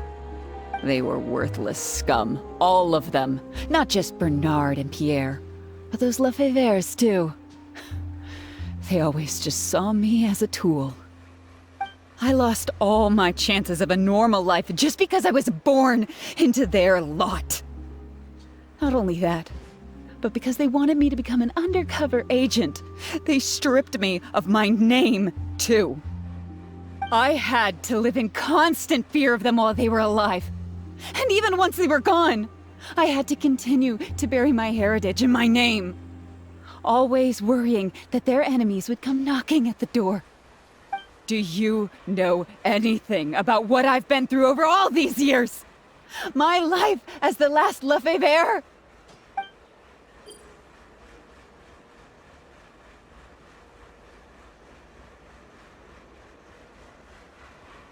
I don't, and neither do I care.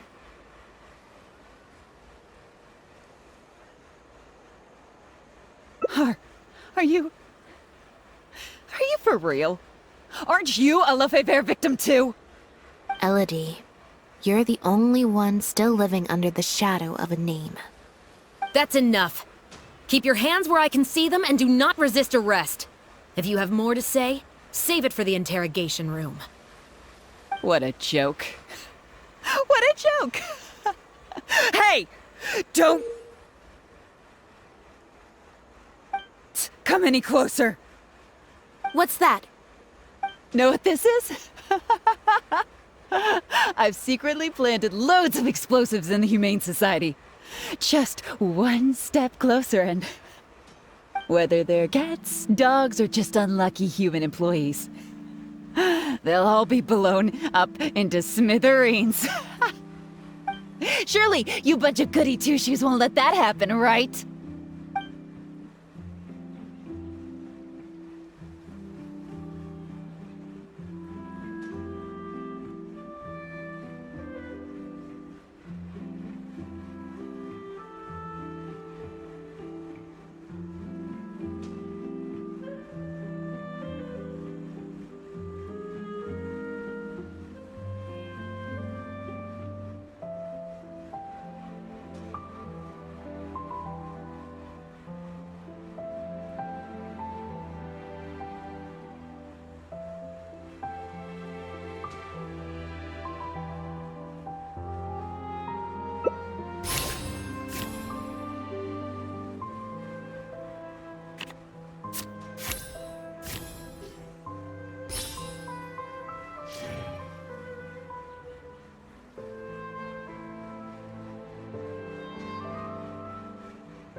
That's enough!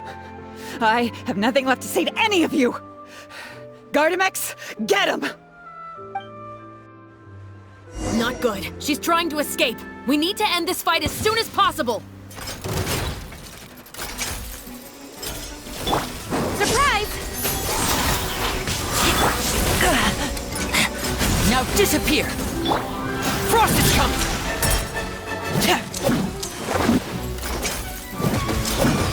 Getting gear!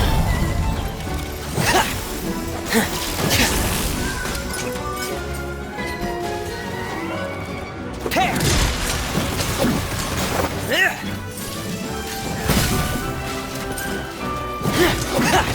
Frost is coming!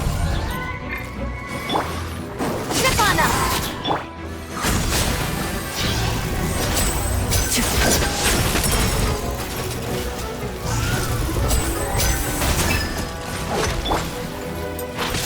Over here! Water jet!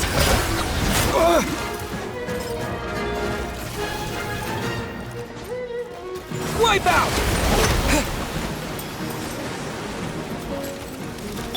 Getting gear! Please no!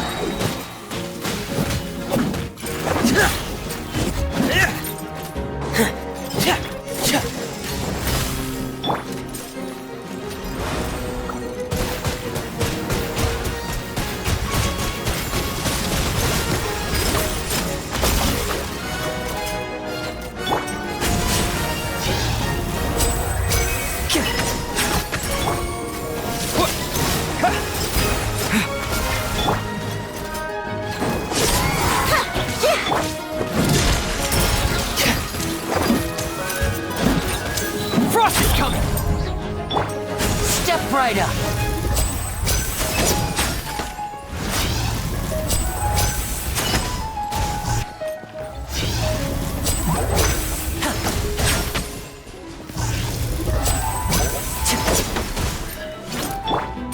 Step on up! Yeah!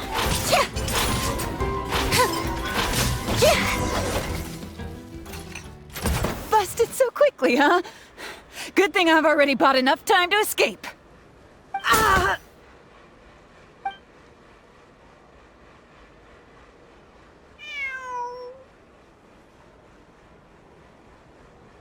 Phew. So I was right after all. It's easier to deal with the person causing the problem than the problem itself. This is it. Looks like it's just a toy. Guess that's probably why she suddenly flipped and knocked out Bernard. He probably knew that there were no explosives at the Society.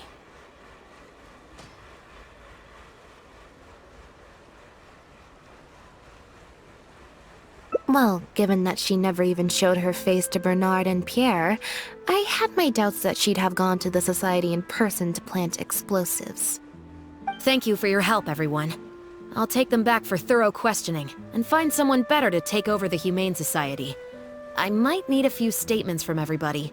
Would you be able to come with me? If statements are all you need, can Lenny provide them on my behalf? I still need to go back and explain some things to the crew. I also had an appointment with the Traveler before we got interrupted.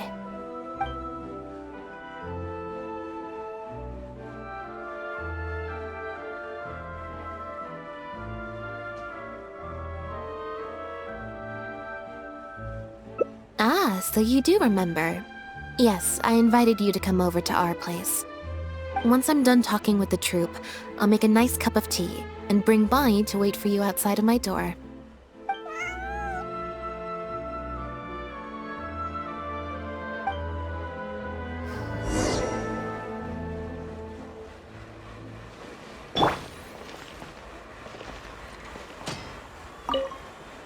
You can leave the rest of this to me. The other guards will be joining me shortly. Don't worry, they won't have another chance to escape.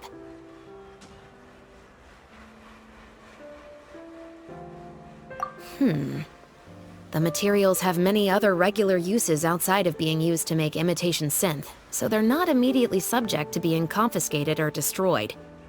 The harbor would usually just seize them for some time while the customs paperwork is filled out and approved. If approved, they'd be let through, and if not, they'd be returned to sender. Elodie probably used her position to replace a portion of the shipment with something else before sending the whole shipment back to sender. Given that the foreign merchants who sent in the shipments were probably working with her in the first place, they likely just never reported the difference in what they sent and what they received. We will, of course, continue to investigate the rest of the details of this case. Now that we've caught Elodie, figuring out the whole scheme should just be a matter of time.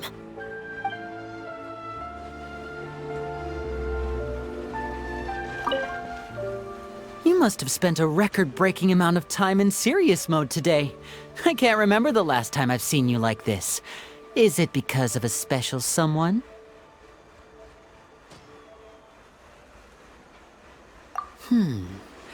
Based on information that we found before, imitation synth was first circulated on a small scale in Fontaine before becoming a large-scale smuggling scheme. I'd assume that the first offerings of imitation synth came from what Pierre made in his early days. But since he was not experienced with running a clandestine operation, he was soon discovered by guard Elodie. Elodie saw the opportunity to make a great profit in his work, and perhaps even the chance of making a new life for herself, so she decided to cover his tracks. She started writing to him in Bernard's name, using what evidence she had compiled and the promise of enormous profits to blackmail him into cooperating with her. Unfortunately for her, she ran into Lynette. Even though my sister doesn't like to focus too much on a regular day, serious mode Lynette is one of the most perceptive people I've ever known. Still, all of that thinking really saps her energy. I need to go give some statements on her behalf, so I'll leave the recharging to you.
Black tea and a cute kitty. Truly the best combo for standby mode. Want some?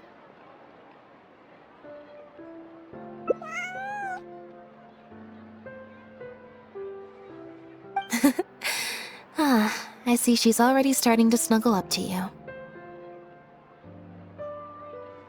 Not at all. Information is indeed very important. But if you were to try to collect every piece of information you come across, your efficiency would actually decrease. Plus, if you just think about it, what sounds more fun? Writing a statement or enjoying a tea party? Great answer. That'd be my pick too. Had we not run into that case, we could have spent the entire day like this.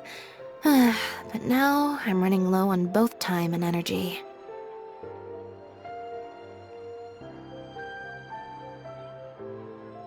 You're right.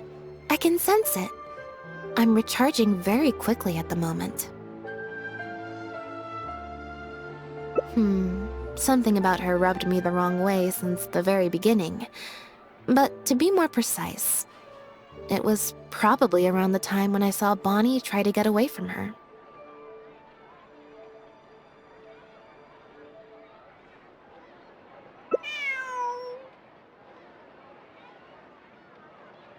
Elodie tried to get close, but Bonnie deliberately dodged her. Maybe Bonnie had tried to evade her before at Pierre's base. Or perhaps Bonnie just instinctively knew that she wasn't a good person. Not everyone who likes cats is a good person. But if cats like you, you're probably alright. Humans tend to overthink things, but cats rely on their instincts, and they're pretty sharp. I mean, just look at Bonnie. She took a liking to you the moment you met.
Black tea and a cute... Want some?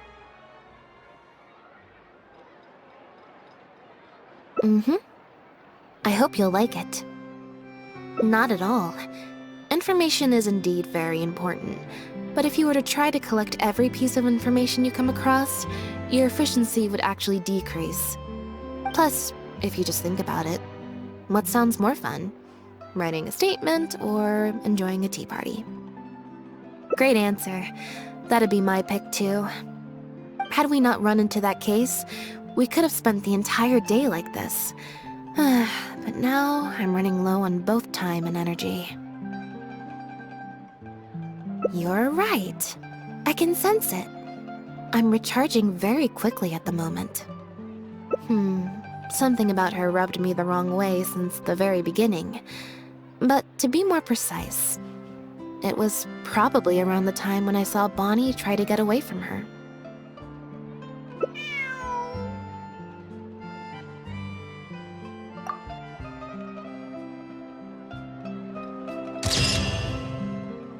Fresh fruit, sweeter than syrup.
What was that word you used? Ally? You think that someone as foolish as him is worthy to call himself my ally? They were worthless scum. All of them. Not just Bernard and Pierre, but those Lefebvres too. They always just saw me as a tool. I lost all my chances of a normal life just because I was born into their lot. Not only that, but because they wanted me to become an undercover agent, they stripped me of my name, too. I had to live in constant fear of them while they were alive. And even once they were gone, I had to continue to bury my heritage and my name. Always worrying that their enemies would come knocking at the door. Do you know anything about what I've been through over all these years? My life as the last Lefebvre? I don't, and neither do I care. Are you for real? Aren't you a Lefebvre victim too?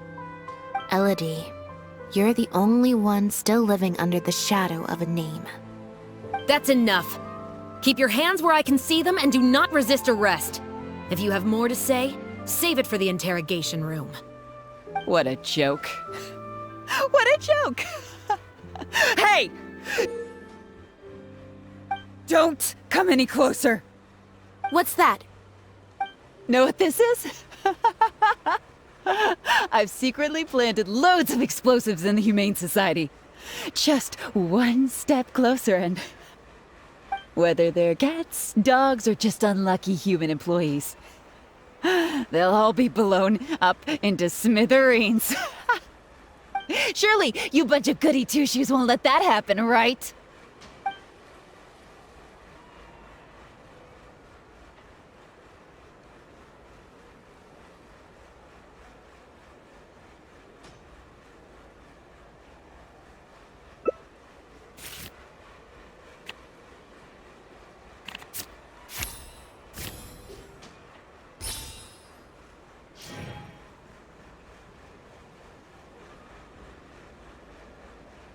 That's enough! I have nothing left to say to any of you! Go. Not good. She's trying to escape. We...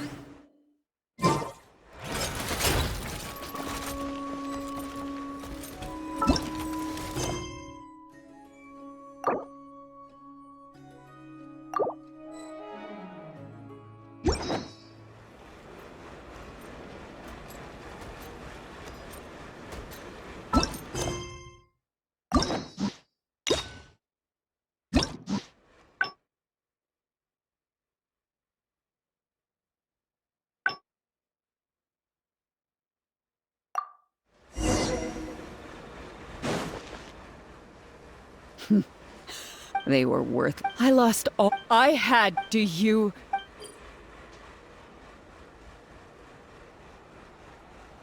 I don't, and neither do I care. Elodie. That's enough. What a joke. What a joke! Hey! What's that?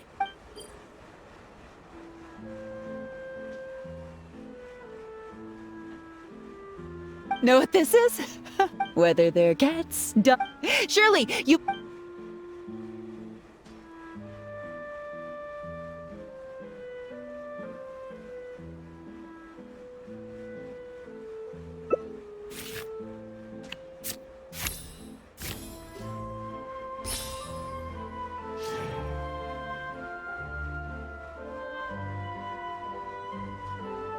That's enough! Not good. She's trying to escape. We need to...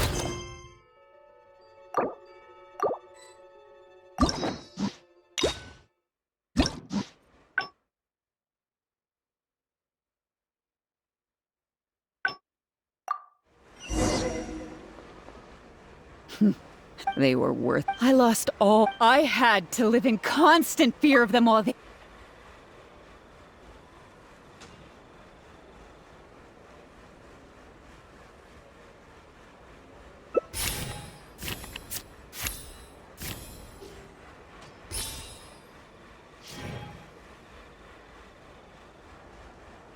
That's enough! Not good. She's trying to escape. We need to...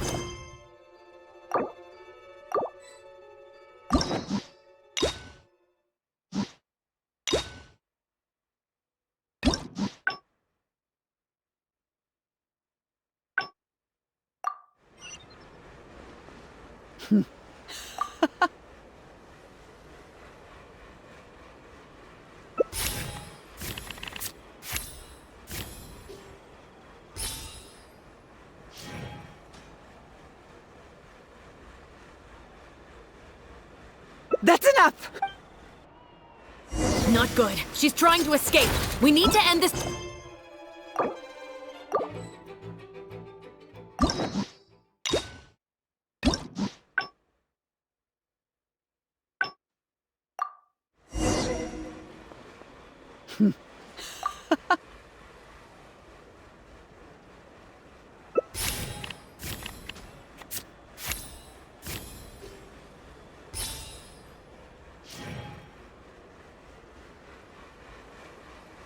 That's enough! Not good. She's trying to escape. We need.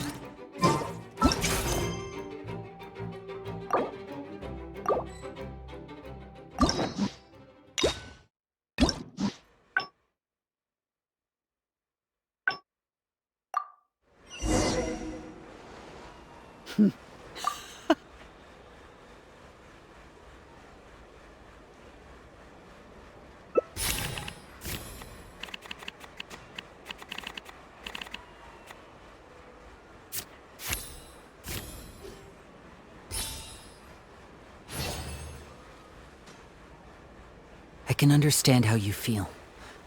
Like you, we are also victims of the Lefebvre clan.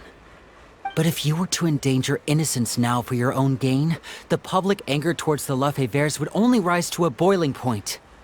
And the families of the new victims would be dead set on exacting revenge on you. And what of it? I'll be your hostage, Elodie. What? Thanks for your concern, Traveler.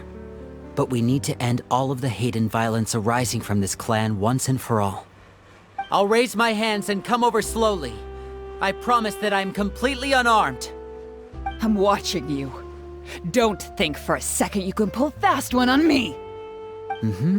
That's right. Just keep your eyes on me. Don't look away. Ah!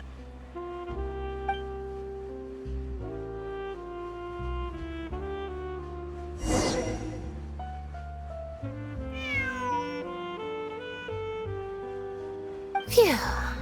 So I was right after all. It's easier to deal with the person causing the problem than the problem itself. This is it. Looks like it's just a toy. Guess that's probably why she suddenly flipped and knocked out Bernard. He probably knew that there were no explosives at the Society. Well, given that she never even showed her face to Bernard and Pierre, I had my doubts that she'd have gone to the Society in person to plant explosives. Thank you for your help, everyone. I'll take them back for thorough questioning and find someone better to take over the Humane Society. I might need a few statements from everybody. Would you be able to come with me? If statements are all you need, can Lenny provide them on my behalf? I still need to go back and explain some things to the crew. I also had an appointment with the Traveler before we got interrupted.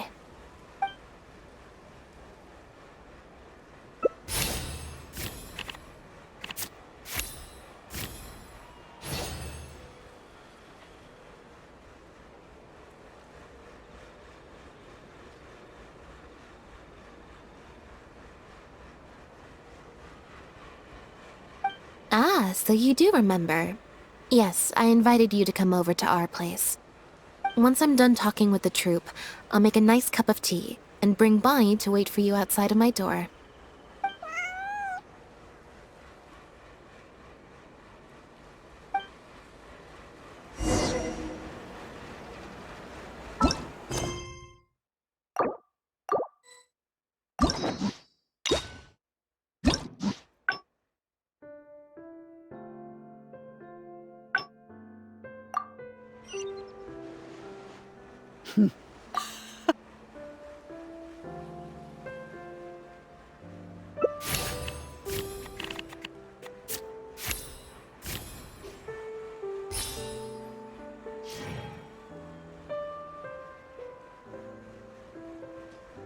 That's enough!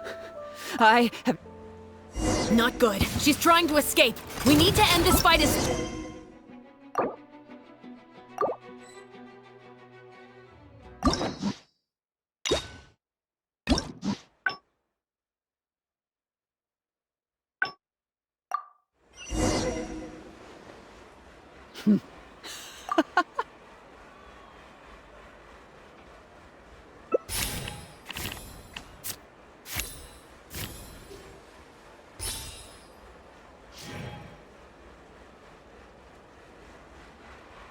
That's enough! Not good. She's trying to escape. We need to end this fight as...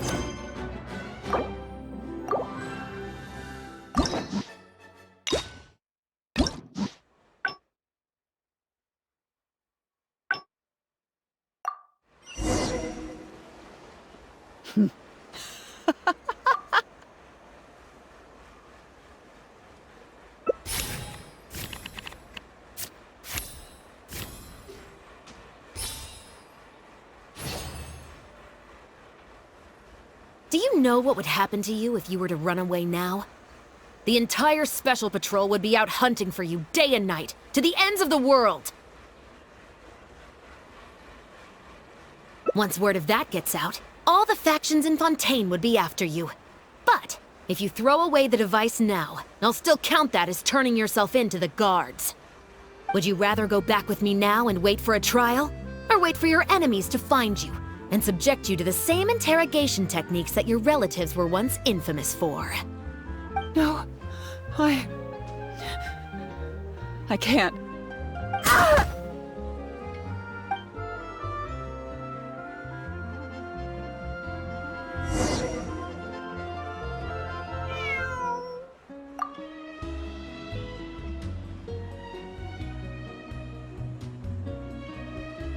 A lot has happened since then. I'm referring to when I invited you over for some tea and also to spend some time with Bonnie. Once I'm done talking with the troupe, I'll take Bonnie home and make a nice cup of tea. You'll be able to find us outside of my door.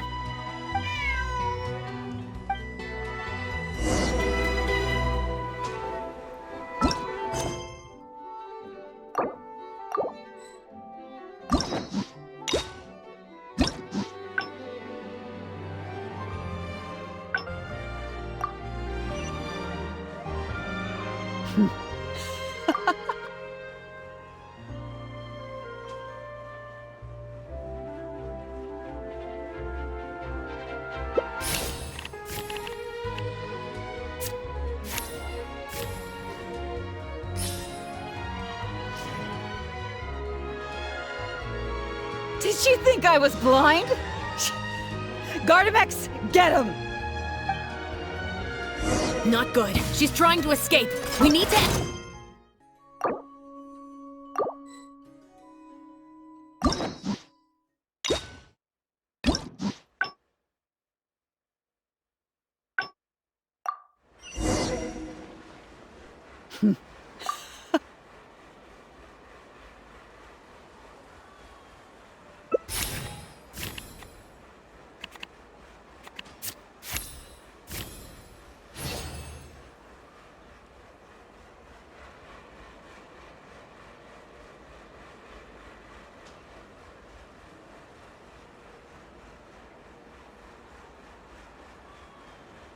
What do you understand about any of this? I've suffered years of sleepless nights because of this name. I was sure that the moment I closed my eyes, someone seeking vengeance would descend upon me, calling for my blood. I finally found an opportunity to earn enough money to start a second life and dump this name and all of its baggage onto Pierre. And you just had to go and ruin all of it!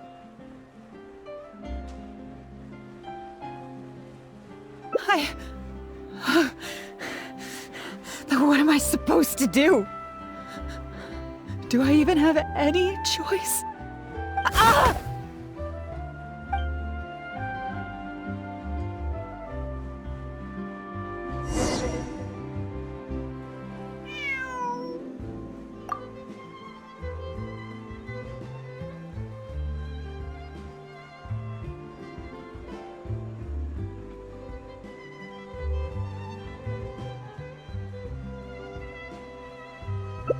Ah, so you do remember. Yes, I invited you to come over to our place.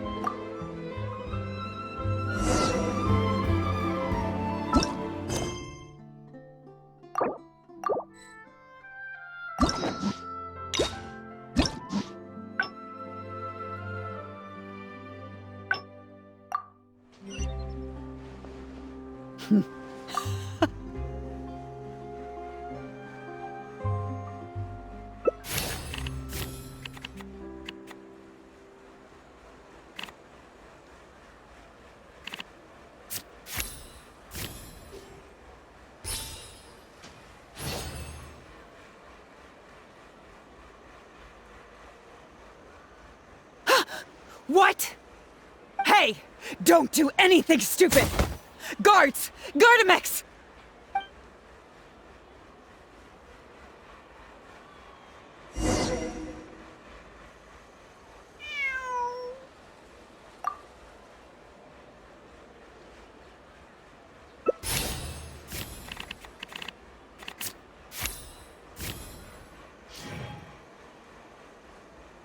A lot has happened since then. I'm referring to when I invited you over for some tea and also to spend some time with Bonnie.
Huh, I didn't like that.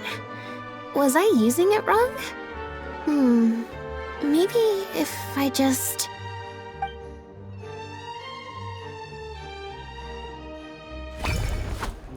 Clearly, there's some design flaws to iron out. I'll have to let Fremine know. Let's see... which...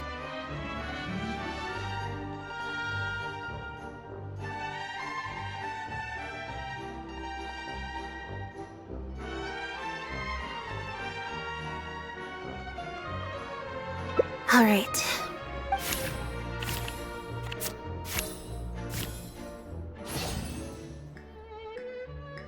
So, we're looking for Bonnie's owner? There's 20 cards in total, numbered...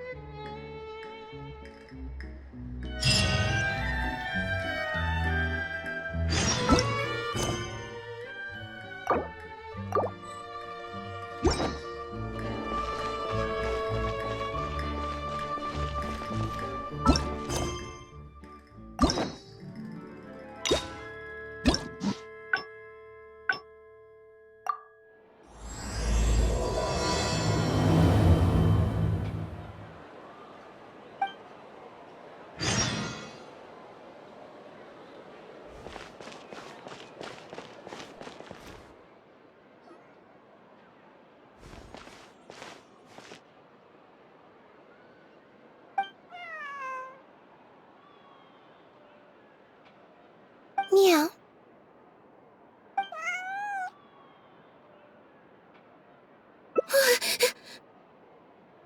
Oh, it's you. 1 second.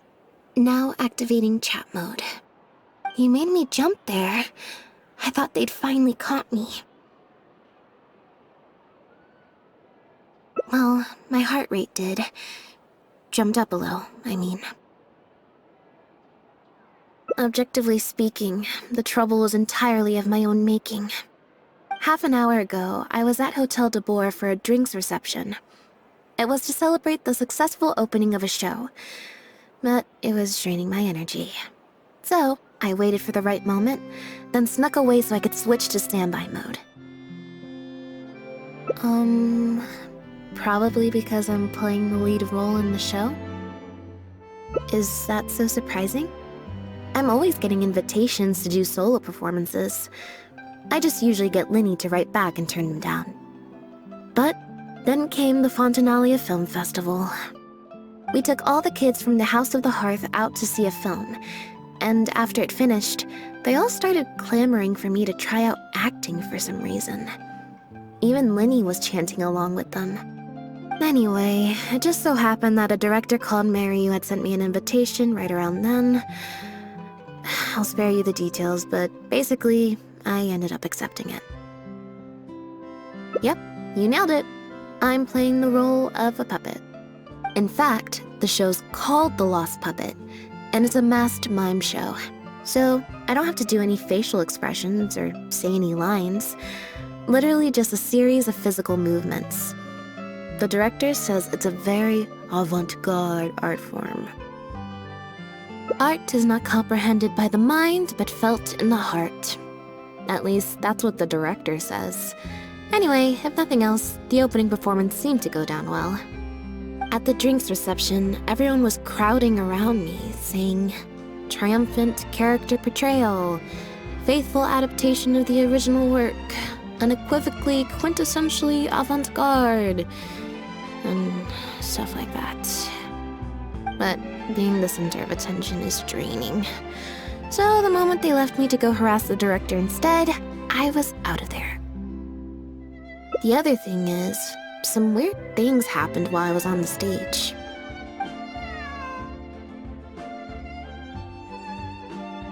Oh, sorry, Bonnie. I didn't mean to leave you out of the conversation. My bad. No, we just met. We bumped into each other right after I slipped away. Well, it'd be kind of difficult for us to communicate otherwise. Besides, I think she's taken a liking to the name.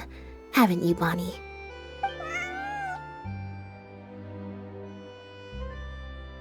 Yeah, that's right. Good kitty. We'll go find your owner soon, I promise. Nope. She's wearing a collar, and for the most part, she's pretty well groomed. If she is a stray, she hasn't been for long. Her stomach's been growling a lot. I guess she must have been missing for a few days now. As much as I'd love to hang out with her for a while longer, her owner's probably worried sick about her. Assuming she has an owner, that is. But the reception... I should probably show my face there again at some point, even if it's just to make excuses and leave again. Decision time. Well, I just find it exhausting, thinking through all the different ramifications of different choices and so on. That's more Lenny's area than mine. So, unless it's something really important, I usually just leave the decision-making to him. It's fine. He got Fermine to make me a little something for just this situation. Poof! A phaetometer. It looks pretty over the top, I know, but it's essentially just a box of cards. He kept the design simple, so it'd be harder to break. The way it works is, I pick a card at random, then look at the number on the card. Well, for example, if the number on the card is 5 or higher, I help Bonnie find her owner. If it's less than 5, I go back to the reception. I just have to believe in the bond between me and my cards, and my fate will reveal itself to me in numerical form. At least, that's what Lenny said. Anyway, I guess I'll give you a demonstration.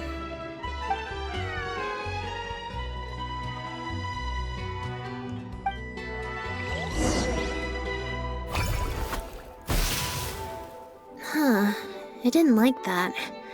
Was I using it wrong? Maybe if I just...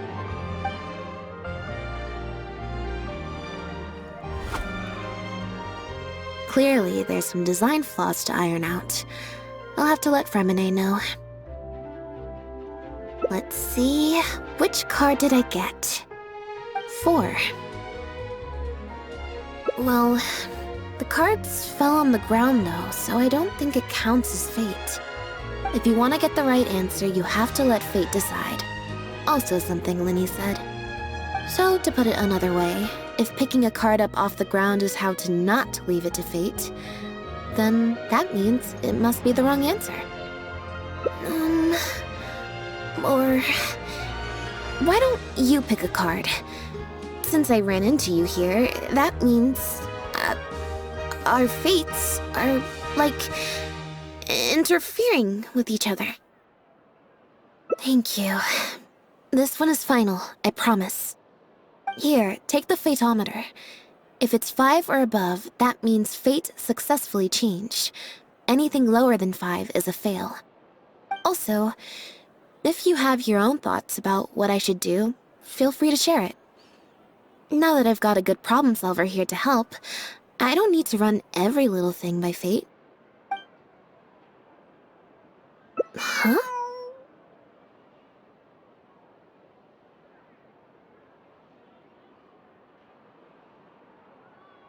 What you're saying is, since nobody's come looking, I can just keep hanging out with Bonnie for a bit longer? Is that really okay?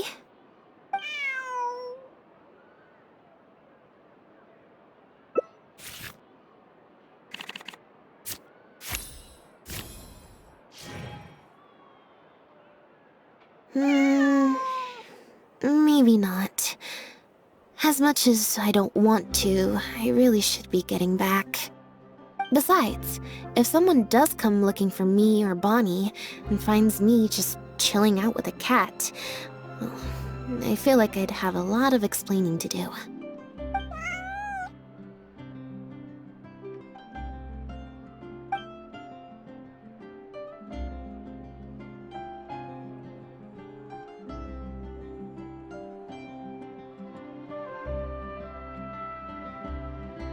Alright. Then let's see where fate will lead me.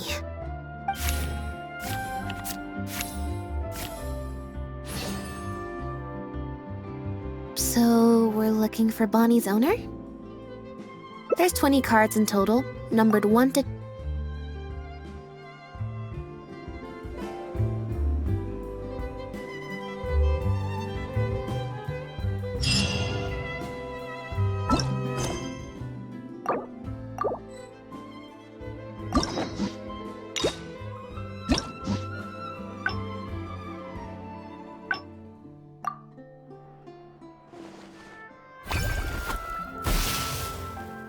Huh, I didn't like that.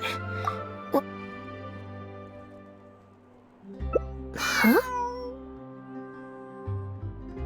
What you're saying is, since nobody's come looking, I can just keep hanging out with Bonnie for a bit longer? Is that really okay?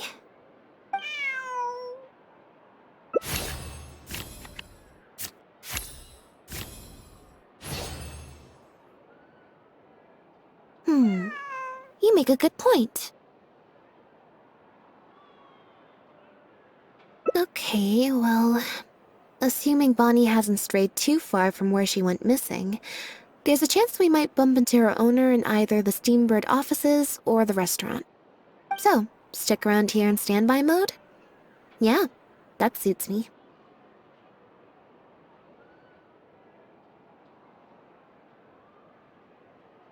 Oh, good idea. Bonnie's definitely hungry. May as well. We could be here a while. When I was trying to find somewhere I could space out earlier, collect my thoughts, I figured the cafe might be a good shot.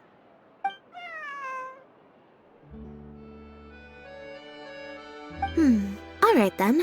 Plan of action? Spend the whole day spacing out. In standby mode.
This realm is truly beginning to thrive.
Hey! I just knew you would be making an appearance here. Sure thing. Say, why don't you take a look at my hat? Do you see anything different about it? Ah, but that just means you need to look at it more carefully. Just come a bit closer. So, do you have the answer? Is it the pattern or the color? You should have seen this hat many times before. No, the whole thing was misdirection. I just played a little trick and stole something of yours. And after that, I also slipped a card into your bag. Now, can you guess what I stole from you? Bingo!